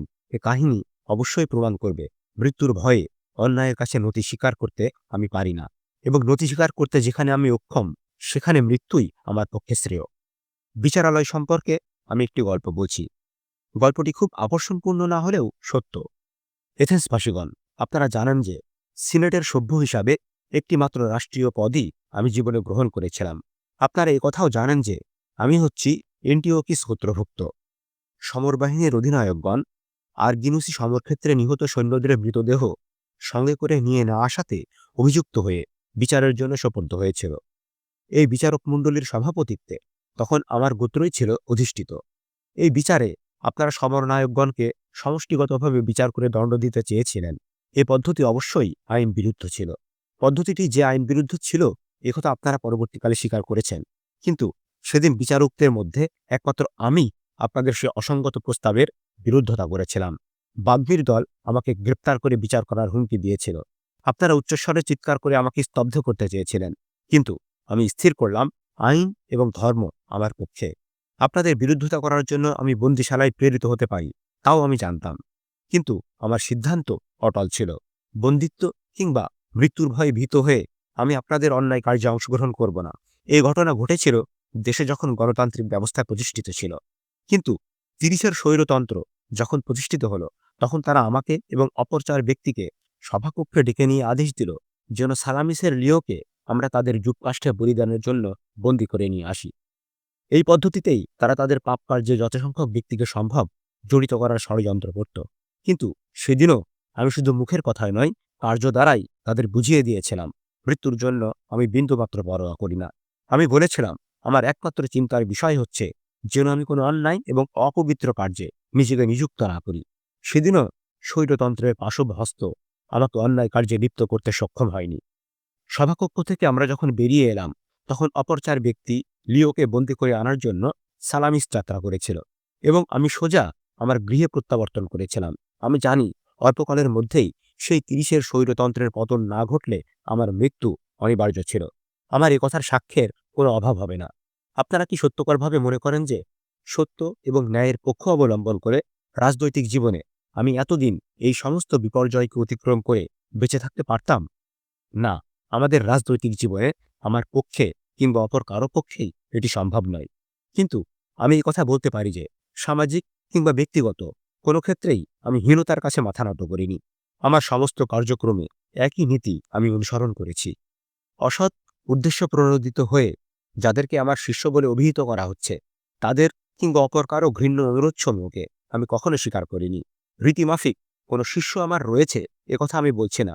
তবে তরুণ কিংবা বৃদ্ধ কেউ যদি উপদেশ দানকালে আমার নিকট এসে আমার উপদেশ শ্রবণ করতে চায়, তাহলে কাউকে নিষেধ করারও আমার কোনো কারণ নেই। যারা আমাকে অর্থদান করেন কেবল তাদের নিকটই আমি আমার অভিমত পেশ করি, একথাও ঠিক নয়। অর্থহীন কিংবা অর্থবান যে কেউ আমাকে প্রশ্ন জিজ্ঞাসা করতে পারেন। ইচ্ছা হলে তারা আমার প্রশ্নের জবাবও দিতে পারেন কিংবা আমার বক্তৃতা শ্রবণ করতে পারেন। এদের কারো সৎ কিংবা অসৎ হওয়ার দায়িত্ব তো আমার কাঁধে অর্পণ করা চলে না, কারণ আমি কখনো কাউকে নির্দিষ্ট কিছু শিক্ষা দেবার দাবি করিনি। এদের কেউ যদি আজ বলেন তিনি প্রকাশ্যে কিংবা গোপনে আমার নিকট থেকে এমন কোনো কথা কিংবা মত শুনেছেন, আমার যে কথা কিংবা মত বিশ্ববাসী আগে শোনেনি, তাহলে আমি বলবো তিনি মিথ্যা কথা বলছেন। আমি জানি আমাকে তথাপি প্রশ্ন করা হবে, সক্রেটিস, তোমার সঙ্গে নগরবাসীগণ বিরামহীনভাবে আলাপ করতে কেন এত আগ্রহ বোধ করে? এথেন্সের ভ্রাতৃবৃন্দ, এ বিষয়ে সমগ্র সত্যকে আমি ইতঃপূর্বে আপনাদের নিকট উপস্থিত করেছি। বস্তুত ভণ্ড জ্ঞানীকে যখন আমি জেরা করি, তখন বিষয়টি নগরবাসীদের নিকট বিশেষ উৎসাহজনক হয়ে দাঁড়ায়। মানুষকে জেরা করার এ দায়িত্বটি বিধাতা আমার উপর অর্পণ করেছেন। এক্ষেত্রে আমি উপায়হীন। বিধাতার আদেশ ভবিষ্যৎবক্তার মুখে ঐশ্বিক প্রত্যাদেশ হিসাবে এবং দৈববাণী লাভের সর্ব উপায়ে আমার নিকট প্রেরিত হয়েছে। এথেন্সবাসীগণ, একথা আমার সত্য। যদি সত্য না হয়, তাহলে অচিরে এটা খণ্ডিত হবে। যদি এমন হয় যে তরুণদের আমি দুর্নীতি দুষ্ট এবং কলুষিত করে আসছি এবং এখনও করছি, তবে তাদের মধ্যে যারা আজ বয়প্রাপ্ত হয়ে উপলব্ধি করেছেন যে তরুণ বয়সে আমার ভ্রান্ত উপদেশে তারা ক্ষতিগ্রস্ত হয়েছেন, তাহলে তারা আজ অভিযোগকারী হিসাবে অগ্রসর হয়ে আসুন। আমার ভ্রান্ত উপদেশের প্রতিশোধ তারাই আজ গ্রহণ করুন। তারা নিজেরা যদি এগিয়ে আসতে না চান, তাহলে যে কোনো আত্মীয়, পিতা, ভ্রাতা কিংবা সম্পর্কিত অপর কোনো নাগরিক এগিয়ে এসে বলুন তাদের পরিবার পরিজনের প্রতি কি ক্ষতি আমি করেছি। তাদের প্রতিশোধ গ্রহণের এই তো উত্তম মুহূর্ত। এই বিচারকক্ষে তাদের অনেককেই আমি দেখতে পাচ্ছি। অদূরে আমারই পৌর এলাকাবাসী এবং সমবয়স্ক প্লিটোকে আমি দেখতে পাচ্ছি। তার পুত্র প্লিটোবুলাসও রয়েছে। তাছাড়া সিফটাসবাসী ইকাইলিসের পিতা লিসানিয়াসও রয়েছেন। আরও রয়েছেন সোফিসাসের নাগরিক এপিজেনিসের পিতা এন্টিফন। বিভিন্ন সময়ে আমার সঙ্গী ছিলেন এরূপ ব্যক্তিদের ভ্রাতাগণও বিচারকক্ষে উপস্থিত রয়েছেন। থিওডোটাইডিসের পুত্র এবং থিওডোটাইডিসের ভ্রাতা নিকোস্ট্রাটাসও রয়েছেন। থিওডোটাস আজ নিজে মৃত, সুতরাং তিনি নিশ্চয়ই তার ভাইকে আজ প্রতিশোধ গ্রহণে বাধা দান করবেন না। অদূরে ডিমোডোকাসের পুত্র পারালাস রয়েছেন। পারালাসের ভ্রাতা ছিলেন থিজিস। এরিস্টনের পুত্র এডিমেন্টাস এবং তার ভ্রাতা প্লেটোও উপস্থিত রয়েছেন। এপোলোডোরাসের ভ্রাতা ইন্ট্রোডোরাসকেও আমি দেখতে পাচ্ছি। আরও বহু নামের উল্লেখ করতে পারি। আমার অভিযোগকারী মেলিটাসের অবশ্যই উচিত ছিল তার বক্তৃতার মধ্যে এদের কাউকে তার অভিযোগের সাক্ষী হিসাবে উপস্থিত করা। যদি মেলিটাস তাদের কথা পূর্বে বিস্মৃত হয়ে থাকে, তাহলে এখনও সে তাদের উপস্থিত করতে পারে। সেজন্য আমি আমার বক্তব্যে খান্তি দিতে অবশ্যই সম্মত হব। কোনো প্রকার প্রমাণ বা সাক্ষ্য থাকলে সে তা উল্লেখ করুক। কিন্তু এথেন্সবাসীগণ তা সে উল্লেখ করতে পারবে না, বরং ব্যাপারটা বিপরীত রকম দাঁড়াবে। মেলিটাস বা এনিটাস আমাকে অনিষ্টকারী বা বিভ্রান্তি সৃষ্টিকারী বলে অভিহিত করলেও এরা আমার পক্ষেই উচ্চস্বরে কথা বলবেন। শুধু আমার দ্বারা ভ্রষ্ট তরুণরাই আমার পক্ষে দাঁড়াবে না, তাদের বয়স্ক আত্মীয়বর্গই আমার পক্ষে এসে দাঁড়াবেন। কিন্তু প্রশ্ন হচ্ছে, কেন তারা আমার পক্ষে দাঁড়াবেন? সত্য এবং ন্যায়ের দাবিতেই তারা আমাকে সমর্থন করবেন, কারণ তারা জানেন আমি সত্য কথাকে ঘোষণা করছি এবং মেলিটাস একজন মিথ্যাবাদী। নগরবাসীগণ, এই আমার জবানবন্দি। আত্মপক্ষ সমর্থনে এই আমার বক্তব্য। শুধু আরেকটি কথা আমি বলতে চাই। একটি বিষয়ে কেউ আমার উপর রাগান্বিত বোধ করতে পারেন। আমি আজ বিচারালয়ে অভিযুক্ত। তিনিও হয়তো এমনই বা এর চেয়েও গুরুত্বহীন কোনো অপরাধে অভিযুক্ত হয়ে বিচারালয়ে সোপর্দ হয়েছিলেন এবং দয়া ভিক্ষার জন্য শাস্ত্রনয়নে অসংখ্য আত্মীয় পরিজন ও বন্ধুবর্গ সহ আপন সন্ততিতে বিচারকের সম্মুখে উপস্থিত করে একটি করুণ দৃশ্যের সৃষ্টি করেছিলেন। হয়তো এসব তার স্মৃতিপথে আজ জেগে উঠছে আমাকে দেখে। কেননা আমার যখন জীবন সংশয়, তখনও আমি মার্জনা ভিক্ষার জন্য এরূপ কোনো কাজই করছি না। অবস্থার এই বৈপরীত্যে হয়তো তিনি আমার প্রতি ক্রুদ্ধ হয়ে আমার মৃত্যুদণ্ডের পক্ষেই ভোট প্রদান করবেন। এমন কেউ এখানে আছেন একথা আমি বলছি না। তথাপি যদি এরূপ কেউ থাকেন, তাহলে আমি তাকে উদ্দেশ্য করে বলবো, বন্ধু, আমিও একজন রক্তমাংসেরই মানুষ। হোমার কাষ্ঠ কিংবা প্রস্তর নির্মিত মানুষের উল্লেখ করেছেন, আমি তা নই। আমার গৃহ রয়েছে। এথেন্সবাসীগণ, আপনারা জানেন আমার 3টি পুত্র আছে। একটি প্রায় বয়ঃপ্রাপ্ত হয়েছে, অপর 2টি এখনও কিশোর। কিন্তু আমার মুক্তির জন্য তাদের কাউকে আমি আপনাদের সম্মুখে উপস্থিত করতে চাই না। আমার অহমিকা কিংবা আপনাদের প্রতি অশ্রদ্ধা থেকে একথা আমি বলছি না। মৃত্যুকে আমি ভয় করি কিংবা করি না, সে কথা স্বতন্ত্র। সে সম্পর্কে এখন আর আমি কিছু বলবো না। কিন্তু জনমতের সম্মান করেই আমি বলছি, এরূপ কাজ রাষ্ট্রের জন্য, আপনাদের জন্য এবং আমার নিজের জন্য অসম্মানজনক হবে। আমি মনে করি আমার ন্যায় বয়সে বৃদ্ধ এবং জ্ঞানী বলে পরিচিত কোনো ব্যক্তির পক্ষে এরূপভাবে নিজেকে হেয় করা উচিত হবে না। আমার নিজের সম্পর্কে এরূপ ধারণা যথার্থ হোক বা না হোক, একথা সত্য যে জগৎবাসী সক্রেটিসকে একটু অসাধারণ এবং কিছুটা শ্রেষ্ঠ বলেই বিবেচনা করে। আপনাদের মধ্যে যারা সাহসে, জ্ঞানে কিংবা অপরাপর গুণে অধিকতর শ্রেষ্ঠ বলে বিবেচিত, তারা যদি এরূপভাবে নিজেদের হেয় করেন, তাহলে সে কার্য কি লজ্জাজনক হবে না? মৃত্যুদণ্ডে দণ্ডিত অনেক প্রখ্যাত ব্যক্তিদের আমি দেখেছি। তাদের প্রতি মৃত্যুদণ্ড ঘোষণায় তারা অদ্ভুত আচরণ করেছেন। তাদের আচরণে বোধ হয়েছে যেন তারা মনে করেছেন মৃত্যু তাদের জন্য অসহনীয় যাতনা বহন করে আনবে, আর তাদের জীবন ভিক্ষা দিলে তার পৃথিবীতে অমর হয়ে থাকবেন। আমি মনে করি এরূপ ব্যবহার সমগ্র রাষ্ট্রের জন্য লজ্জার বিষয়। বিদেশ হতে আগত কেউ এরূপ দেখে অবশ্যই বলবেন, এথেন্সের সবচেয়ে খ্যাতিমান নাগরিক, যাদেরকে এথেন্সবাসী সম্মান করেছে এবং অধিনায়ক বানিয়েছে, তারা যখন এরূপ আচরণ করছেন, তখন তারা স্ত্রী লোকদের চেয়ে কিছুতেই শ্রেষ্ঠ নন। সেজন্যই আমি বলছি, আমাদের মধ্যে যাদের একটু খ্যাতি রয়েছে, তাদের এরূপ আচরণ করা সঙ্গত নয়। এরূপ আচরণকে আপনারা নিষিদ্ধ করে দিন। আপনারা বরঞ্চ ঘোষণা করে দিন, মৃত্যুদণ্ডের মুখে যারা শান্ত থাকে, তাদের চেয়ে যারা এরূপ অশ্রুপাতের দৃশ্য সৃষ্টি করে এবং এথেন্স নগরীকে হাস্যাস্পদ করে তোলে, তাদের প্রতি মৃত্যুদণ্ড প্রদানেই আপনারা অধিকতর ইচ্ছুক।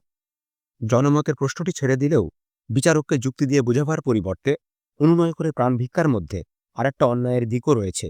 বিচারকের কর্তব্য হচ্ছে ন্যায় বিচার করা। ন্যায় বিচারকের দাম হিসাবে কাউকে ভিক্ষা দেওয়া তার কর্তব্য নয়। বিচারক শপথ গ্রহণ করেছেন, আপন ইচ্ছামতো নয়, দেশের বিধানসমূহকে মান্য করে তিনি বিচার করবেন। বিচারককে মিথ্যা গ্রহণে উৎসাহী করা কিংবা বিচারকের পক্ষেও মিথ্যা ভাষণের প্রশ্রয় দেওয়া সঙ্গত নয়। এরূপ কার্যের সঙ্গে ধর্মের কোনো সম্পর্ক নেই। কাজেই যা আমি অবমাননাকর এবং ধর্মবিরুদ্ধ বলে বিবেচনা করি, আপনারা যেন আমাকে সে কাজ করতে অনুরোধ না করেন। আজ যখন মেলিটাসের অভিযোগ আমি অধর্ম আচরণের দায়ে বিচারকক্ষে হাজির হয়েছি, তখন আমার পক্ষে এরূপ করা অধিকতর দুঃসাধ্য। এথেন্সবাসীগণ, আমি যদি কেবল তর্কের জোরে আপনাদের শপথকে শক্তিহীন করে দিতে পারি, তাহলে তর্কের জোরে দেবতাদের অস্তিত্বেও তো আমি আপনাদের অবিশ্বাসী করে তুলতে পারি। তেমন হলে আত্মপক্ষ সমর্থনের নামে দেবতার অস্তিত্বে বিশ্বাসহীন নাস্তিক হিসাবেই আমি নিজেকে দণ্ডিত করে ফেলব। কিন্তু আমি তো সেরূপ করতে পারি না, কেননা ঐশী শক্তিতে আমি বিশ্বাসী। বরঞ্চ আমি বলতে পারি, আমার অভিযোক্তাগণ দেবতাদের যতটা বিশ্বাস করেন, আমি তাদের চেয়ে অনেক বেশি বিশ্বাস করি। আমি আপনাদের নিকট এবং বিশ্ববিধাতার নিকট নিজেকে সঁপে দিচ্ছি। আপনারা সেই বিচারই করুন, যে বিচার আপনাদের এবং আমার উভয়েরই মঙ্গল সাধন করবে। এথেন্সবাসীগণ, আপনারা আমার মৃত্যুদণ্ডের পক্ষে ভোটদান করেছেন। একাধিক কারণেই এজন্য আমি দুঃখবোধ করছি না। আপনাদের এ রায় আমার অপ্রত্যাশিত নয়, বরঞ্চ আমি বিস্মিত হয়েছি এই দেখে যে এই সিদ্ধান্তের পক্ষে বিপক্ষে ভোটের সংখ্যা প্রায় সমান হয়েছে। আমি ভেবেছিলাম আমার দণ্ডের পক্ষে প্রদত্ত ভোটের সংখ্যা অধিকতর হবে, কিন্তু এখন দেখতে পাচ্ছি আর 30টি ভোট আমার পক্ষে প্রদত্ত হলেই আমি অভিযোগ থেকে মুক্তি পেয়ে যেতাম। এখন আমি একথা বলতে পারি যে মেলিটাসের ষড়যন্ত্র জাল আমি ছিন্ন করতে পেরেছি, কেননা যে কেউ দেখতে পাবে লাইকন এবং এনিটাসের সাহায্য ব্যতিরেকে মেলিটাসের পক্ষে আইনসঙ্গত 1/5 ভোট সংগ্রহ করা সম্ভব হতো না এবং মেলিটাসকেই তখন 1,000 ড্রাকমি জরিমানা দিতে হতো। মেলিটাস আমার মৃত্যুদণ্ডের প্রস্তাব করেছেন। এথেন্সবাসীগণ, আমারও একটা প্রস্তাব করার অধিকার আছে। কিন্তু কি প্রস্তাব আমি উত্থাপন করব? আমি যদি জীবন দিই, প্রতিদানে আপনারা আমাকে কি দেবেন? যার সমগ্র জীবনে একটি দিন আলস্যভাবে কাটাবার বুদ্ধিও সে প্রদর্শন করতে পারেনি, প্রতিদানে তাকে কি দেবেন আপনারা? সম্পদ কিংবা পারিবারিক স্বার্থ, সামরিক সম্মান কিংবা জনসভায় বক্তৃতা দান, বিচারকের আসন, ষড়যন্ত্রের খেলা কিংবা দল গঠনের অভিপ্সা, সাধারণ মানুষের কামনা বাসনার সব বিষয়েই যে নিরাসক্ত রইল, প্রতিদানে কি সে লাভ করবে? আমি চিন্তা করে দেখেছি, আমার সততা নিয়ে রাজনীতি হিসাবে বেঁচে থাকা আমার পক্ষে সম্ভব নয়। এজন্য যে জীবনে আমি নিজের কিংবা আপনাদের কোনো মঙ্গল সাধন করতে পারবো না বলে জেনেছি, সে জীবনকে আমি গ্রহণ করিনি। যে জীবনযাত্রায় আমি জনসাধারণের সর্বোত্তম মঙ্গল সাধন করতে পারি, সেই সঙ্গোপন জীবনই আমি গ্রহণ করেছি। ব্যক্তিগতভাবে আমি প্রত্যেকের নিকট গিয়েছি। আপনাদের আমি কথা বোঝাবার চেষ্টা করেছি, যেন আপনারা ব্যক্তিগত স্বার্থ নিয়ে চিন্তা করার পূর্বে নিজের আত্মার দিকে দৃষ্টি নিক্ষেপ করেন, যেন আপনারা আত্মস্বার্থের পূর্বে প্রজ্ঞা এবং ন্যায়পরায়ণতা অর্জনের প্রয়াস পান, যেন আপনারা ব্যক্তি স্বার্থের চেয়ে রাষ্ট্রীয় স্বার্থকে শ্রেয় মনে করেন, যেন এই নীতিকেই আপনারা আপনাদের জীবনের মূল নীতি হিসাবে গ্রহণ করেন। এমন ব্যক্তির কি প্রাপ্য, এথেন্সবাসী ভ্রাতৃগণ? নিশ্চয়ই এমন ব্যক্তি আপনাদের নিকট থেকে কিছু পরিমাণ পুরস্কারের দাবি করতে পারে। সে পুরস্কার তার উপযুক্ত হওয়াই সমীচীন। তার উপযুক্ত পুরস্কার আপনারা কি বিবেচনা করেন? আপনাদের সে উপকারক। সে উপকারক আপনাদের উপকারার্থে শিক্ষাদানের অবকাশ ব্যতীত অপর কিছু তো কামনা করে না। অলিম্পিয়াতে অশ্ব কিংবা রথের প্রতিযোগিতায় অনেকে পুরস্কৃত হয়েছে। তাদের রথ 2টি কিংবা অধিক সংখ্যক অশ্ব টেনেছে, সে প্রশ্ন তাদের পুরস্কারের ক্ষেত্রে আসেনি। প্রাইটেনিয়ামে তাদের ভরণপোষণের চেয়ে আপনাদের দরিদ্র উপকারকের ভরণপোষণ কিছু অন্যায় নয়। এটিই তার উপযুক্ত পুরস্কার। কেননা আমি দারিদ্র্যে নিপতিত, তারা সম্পদে বর্ধিত। তারা আপনাদের আপাত সুখের বিধান করে, আমি আপনাদের সত্যকার সুখের উপায় নির্ধারণ করি। কাজেই আমার দণ্ডের যদি পরিমাপ করতে হয়, তাহলে আমাকে প্রাইটেনিয়ামে রক্ষা করাই আমার কর্মকাণ্ডের ন্যায্য প্রতিদান বলে বোধ হয়। হয়তো আপনারা মনে করছেন, অশ্রুপাতের এবং করুণা ভিক্ষার প্রসঙ্গের ন্যায় এসব কথা আমার বাহাদুরি মাত্র। কিন্তু সে কথা সত্য নয়। কথা বলছি আমি, কেননা আমি জানি উদ্দেশ্যমূলকভাবে কারো কোনো অপকার আমি করিনি। আমার বক্তব্যকে হয়তো আমি আপনাদের নিকট বুঝিয়ে বলতে পারিনি, সেরূপ বলার মতো সময় আমাকে দেওয়া হয়নি। অন্যান্য নগরীর বিধানের ন্যায় এথেন্সেও যদি এমন বিধান থাকত যে গুরুত্বপূর্ণ একটি বিষয়ের সিদ্ধান্ত একটি মাত্র দিনে গ্রহণ করা যাবে না, তাহলে আমি আপনাদের বোঝাতে অবশ্যই সক্ষম হতাম। কিন্তু মুহূর্তমাত্র সময়ে আমি পর্বত প্রমাণ কুচ্ছার জবাব দিতে পারিনি। কিন্তু যেহেতু আমি জানি উদ্দেশ্যমূলকভাবে কারো প্রতি কোনো অন্যায় আমি করিনি, সেজন্য আজ নিজের প্রতিও আমি অন্যায় করতে পারি না। তাই আমি নিজের সম্পর্কে বলতে পারি না যে এমন কোনো অপরাধ আমি করেছি, সেজন্য আমি শাস্তি পেতে পারি। তাই কোনো নির্দিষ্ট দণ্ডের প্রস্তাবও আমি করতে পারি না। কেন আমি দণ্ডের প্রস্তাব করব? মেলিটাস আমার জন্য মৃত্যুদণ্ডের প্রস্তাব করেছেন। আমি সেই প্রস্তাবে ভীত বলেই কি বিকল্প দণ্ডের সুপারিশ করব? আমি কি জানি মৃত্যু মঙ্গল কি অমঙ্গল?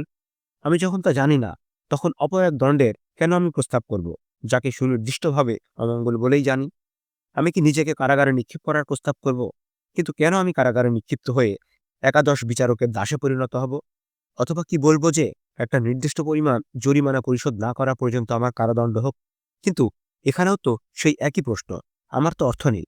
অর্থদানে অক্ষমতার জন্য আমাকে তো কারাগারেই জীবন কাটাতে হবে। নির্বাসনের প্রস্তাব তুলব? হতে পারে আপনারাও নির্বাসনের কথা ভাবছেন। কিন্তু তাহলে তো বলতে হবে জীবনের মোহ আমার বুদ্ধিকে আচ্ছন্ন করেছে। কেননা আপনারা আমার একান্ত আপনজন হয়েও যখন আমার আলাপকে সহ্য করতে পারেননি, তখন নির্বাসন ভূমির অধিবাসীগণ আমাকে সহ্য করবে, এরূপ প্রত্যাশা করা আমার পক্ষে অযৌক্তিক নয় কি, এথেন্সবাসীগণ? না, সেরূপ হওয়া সম্ভব নয়। তদ্ব্যতীত বন্ধুগণ, আমার এই বৃদ্ধ বয়সে এক নির্বাসন ভূমি থেকে বিতাড়িত হয়ে অপর কোথাও নির্বাসিত হয়ে শহর থেকে শহরে বিচরণ করে কোন সার্থক জীবন আমি ধারণ করব? কেননা আমি তো নিশ্চিত রূপেই জানি, এখানে যেরূপ ঘটেছে অপর সবখানেই সেরূপই ঘটবে। যুবকগণ আমার পার্শ্বে এসে সমবেত হবে। তখন আমি যদি তাদের বিতাড়িত করি, তাহলে তাদের ক্ষুব্ধ দাবিতে তাদের অভিভাবকগণই আমাকে বিতাড়িত করে দেবেন। অপরদিকে যদি আমি তাদের আমার চতুর্পার্শ্বে সমবেত হতে দিই, তাহলেও তাদের অভিভাবকগণ তাদের মঙ্গলার্থে আমাকে বিতাড়িত করে দেবেন। আপনাদের মধ্যে হয়তো কেউ বলে উঠবেন, তার চেয়ে সক্রেটিস, তুমি একটি বিদেশী নগরে গিয়ে নীরব এবং নিউদ্বিগ্ন জীবনযাপন করো না কেন? এই প্রশ্নটির জবাবটি বুঝিয়ে বলা আমার পক্ষে খুবই কষ্টসাধ্য হবে। আমি যদি বলি আপনাদের এরূপ আদেশ পালন করার অর্থ হবে আমার স্রষ্টার আদেশকে অমান্য করা, এবং আমি তা পারি না। নির্বাক হওয়া আমার পক্ষে সম্ভব নয়। তাহলে আপনারা হয়তো আমার কথাকে গুরুত্ব সহকারে গ্রহণ করবেন না। অপরদিকে যদি আমি বলি, আমার দৈনন্দিন আলাপনে আমি যেরূপ ন্যায়পরায়ণতা, আত্মজিজ্ঞাসা এবং অপর সব বিষয় নিয়ে আলোচনা করি, তাই হচ্ছে মানুষের সর্বোত্তম মঙ্গল বিধায়ক এবং জিজ্ঞাসা শূন্য জীবন অর্থহীন বই অপর কিছু নয়, তাহলেও আপনারা আমাকে বিশ্বাস করতে চাইবেন না। তথাপি আমি সত্যভাষণ হতে ভ্রষ্ট হতে পারি না, যদিও সে সত্যের প্রতি আপনাদের প্রতীতি জন্মানো আমার পক্ষে দুঃসাধ্য। তদুপরি জীবনে আমি কথা ভাবতে অভ্যস্ত হইনি যে আমি কখনো শাস্তির যোগ্য হতে পারি। আমার অর্থ থাকলে হয়তো আমি অর্থের মানদণ্ডে হিসাব কষে দেখতে পেতাম আমার অপরাধের মূল্য খুব অধিক কিছু নয়।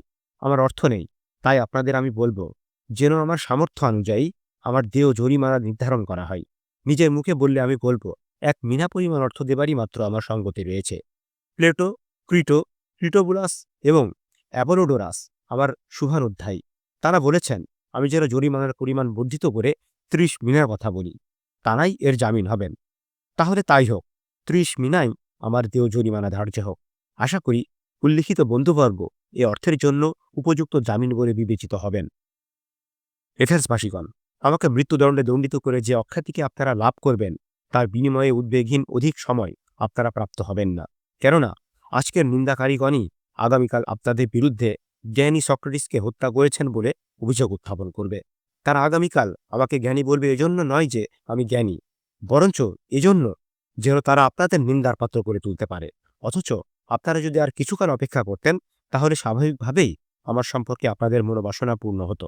কেননা আপনারা দেখতেই পাচ্ছেন আজ আমি বৃদ্ধ, জীবন কথা মৃত্যুর সীমান্ত থেকে আর আমি অধিক দূরে অবস্থিত নই।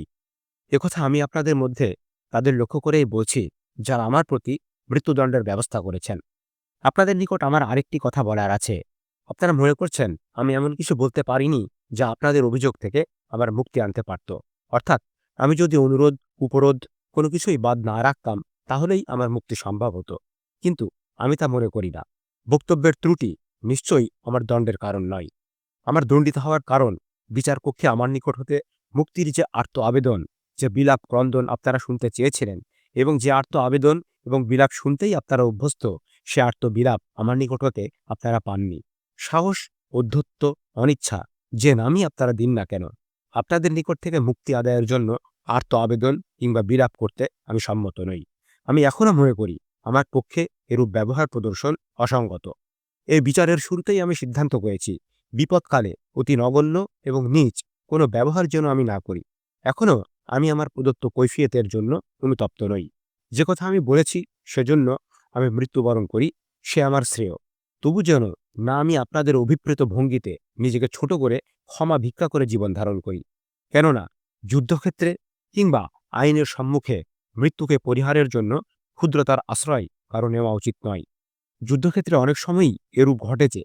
আমার পশ্চাৎধাবনকারী শত্রুর সম্মুখে আমার হাতের অস্ত্র ত্যাগ করে নতজানু হয়ে ক্ষমা ভিক্ষা করলে মৃত্যুকে এড়ানো সহজ হয়। তেমনি বিপদের অন্যান্য ক্ষেত্রেও মৃত্যুকে এড়াবার বিভিন্ন পন্থা রয়েছে। মানুষ সে সমস্ত পন্থা অবলম্বন করলেই মৃত্যুকে এড়াতে পারে। প্রিয় বন্ধুগণ, মৃত্যুকে এড়ানো তত কষ্টকর কিছু নয় যত কষ্টকর অন্যায়কে এড়ানো। কেননা ক্ষিপ্রতার দিক দিয়ে অন্যায় মৃত্যুকে অতিক্রম করে আমাদের গ্রাস করে। আমি আজ বৃদ্ধ, গতি আমার মন্থর। আমাকে মন্থর গতির মৃত্যু যদি বা গ্রাস করেছে, কিন্তু আমার দ্রুতগতি অভিযোগকারীগণকে দ্রুততর গতি অন্যায় গ্রাস করেছে। সে কারণেই আপনাদের বিচারে আমি মৃত্যুদণ্ডে দণ্ডিত, আর ভবিষ্যতের বিচারে আমার হত্যাকারী বলে অখ্যাতির দণ্ডে আপনারা দণ্ডিত। আমার উপর প্রদত্ত দণ্ডকে আমি মাথা পেতে নেব। আমার অভিযোগকারী আপনারাও যেন আপনাদের উপযুক্ত দণ্ডকে মাথা পেতেই গ্রহণ করেন। আসুন এই উভয় দণ্ডকেই আমরা বিধির অনিবার্য বিধান বলেই গ্রহণ করি। এথেন্সবাসীগণ, আপনাদের মধ্যে যারা আমাকে মৃত্যুদণ্ডে দণ্ডিত করেছেন, তারা আমার ভবিষ্যৎবাণী শ্রবণ করুন। আমার মৃত্যু আসন্ন। মৃত্যুর মুখোমুখি যে দাঁড়িয়ে আছে, তার মধ্যে ভবিষ্যৎবাণীর একটি ক্ষমতাও জন্ম লাভ করে, একথা আপনারা জানেন। সেই শক্তিতেই আমি ভবিষ্যৎবাণী উচ্চারণ করে বলছি, আমার হত্যাকারীগণ একথা নিশ্চিত যেন মৃত্যুদণ্ডে দণ্ডিত করে আমাকে যে শাস্তি দিতে তোমরা সক্ষম হয়েছ, আমার তিরোধানের সঙ্গে সঙ্গে তার চেয়ে কঠিনতর শাস্তি তোমাদের উপর নিপতিত হবে। তোমরা আমাকে হত্যা করেছ, কেননা তোমরা আত্মজিজ্ঞাসা থেকে অব্যাহতি পেতে চাও। আমাকে তোমরা হত্যা করেছ, কেননা জবাবহীন অভিযোগকে তোমরা এড়াতে চাও। কিন্তু তোমাদের আকাঙ্ক্ষিত সেই অব্যাহতিকে তোমরা লাভ করবে না। তোমাদের আকাঙ্ক্ষার বিপরীত ফলই তোমরা ভোগ করবে।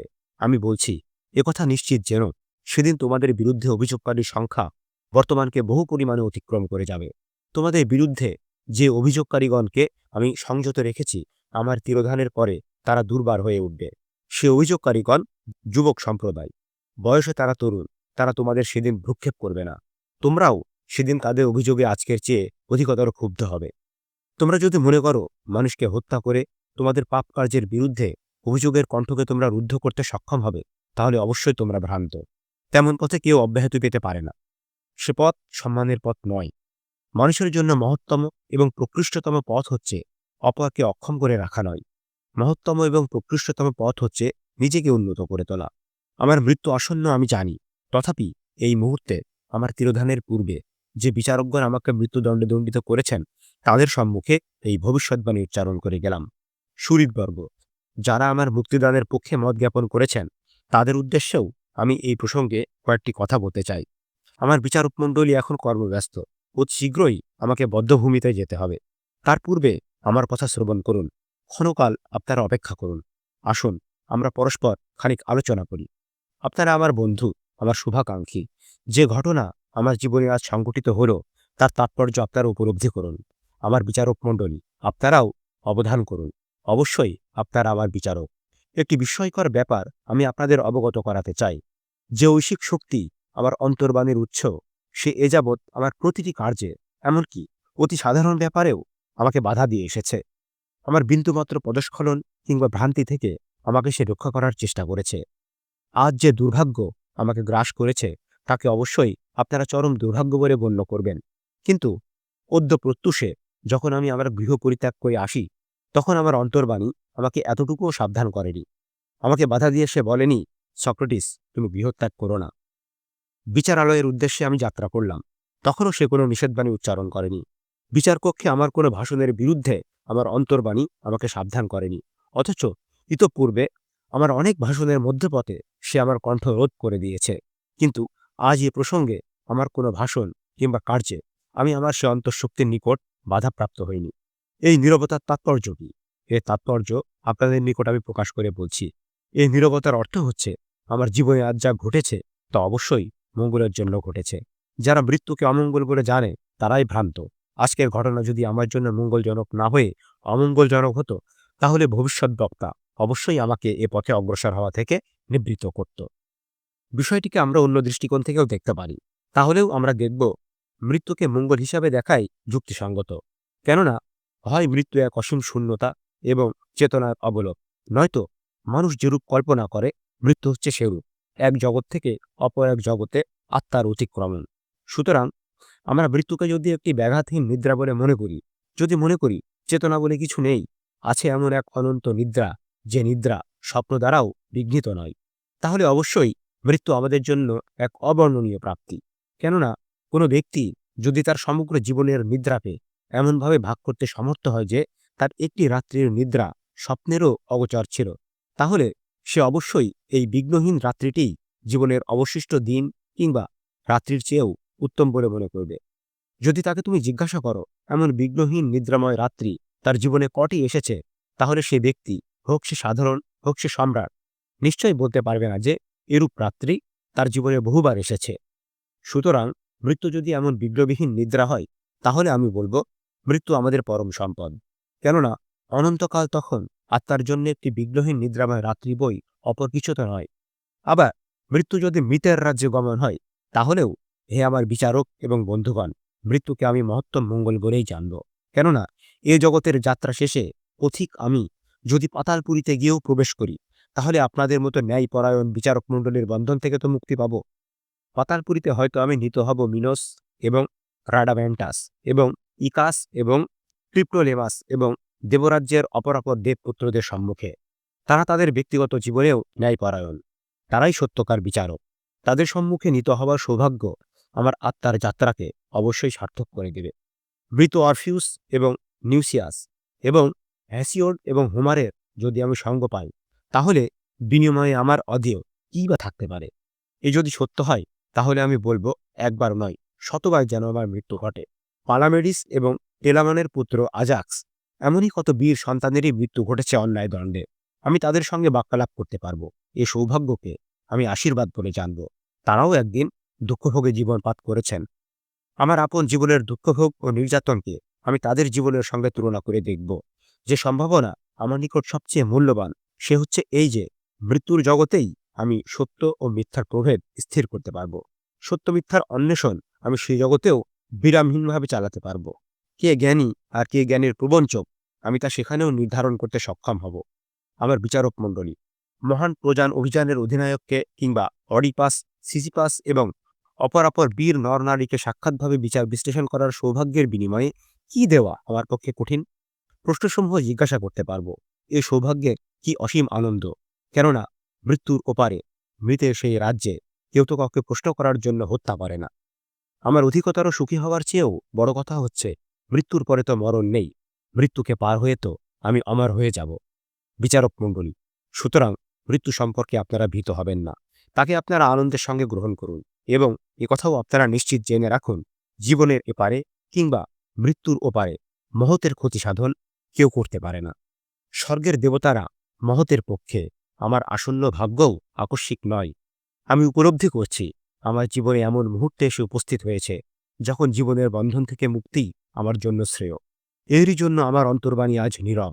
এরই জন্য যারা আমার অভিযোগকারী, যারা আমার দণ্ডদাতা, তাদের বিরুদ্ধেও আমার কোনো ক্ষোভ নেই। তারা আমার কোনো মঙ্গল কামনা না করলেও আমার কোনো ক্ষতি তারা করেননি, বরঞ্চ এজন্য আমি তাদের খানিকটা ভৎসনাও করতে পারি। শেষ মুহূর্ত, তথাপি তাদের নিকট আমার একটি জাঞ্ছা রয়েছে। আমার প্রার্থনা, আমার পুত্রগণ যখন বয়ঃপ্রাপ্ত হবে তখন তাদেরও যেন আপনারা দণ্ডিত করেন, এবং তারা যদি ন্যায়ের চেয়ে অন্যায়কে প্রশ্রয় দেয়, যদি তারা সত্যের চেয়ে সম্পদকে অধিক মূল্যবান মনে করে, যদি তারা অন্তঃসার শূন্য হয়ে নিজেদেরকে বিরাট বলে প্রতিপন্ন করার চেষ্টা করে, তাহলে আমি যেরূপ আপনাদের জন্য উদ্বেগের কারণ হয়েছি, আপনারাও যেন তাদের জন্য সেরূপ উদ্বেগের কারণ হন। তাহলে আমি যেরূপ আপনাদের তিরস্কার করেছি, আপনারাও যেন তাদেরকে সেরূপ তিরস্কার করেন। আমার এই প্রার্থনাটি মঞ্জুর করলেই আমি এবং আমার বংশধরগণ আপনাদের নিকট থেকে ন্যায় বিচার পেয়েছে বলে বোধ করব। বিদায় মুহূর্ত সমাগত। আসুন আমরা আপন আপন পথে অগ্রসর হই। আমি অগ্রসর হই মৃত্যুর পথে, আপনারা অগ্রসর হন জীবনের পথে। কোন পথ মহত্তর, জীবনের কিংবা মৃত্যুর? বিশ্বনিয়ন্তাই তার জবাব দেবেন।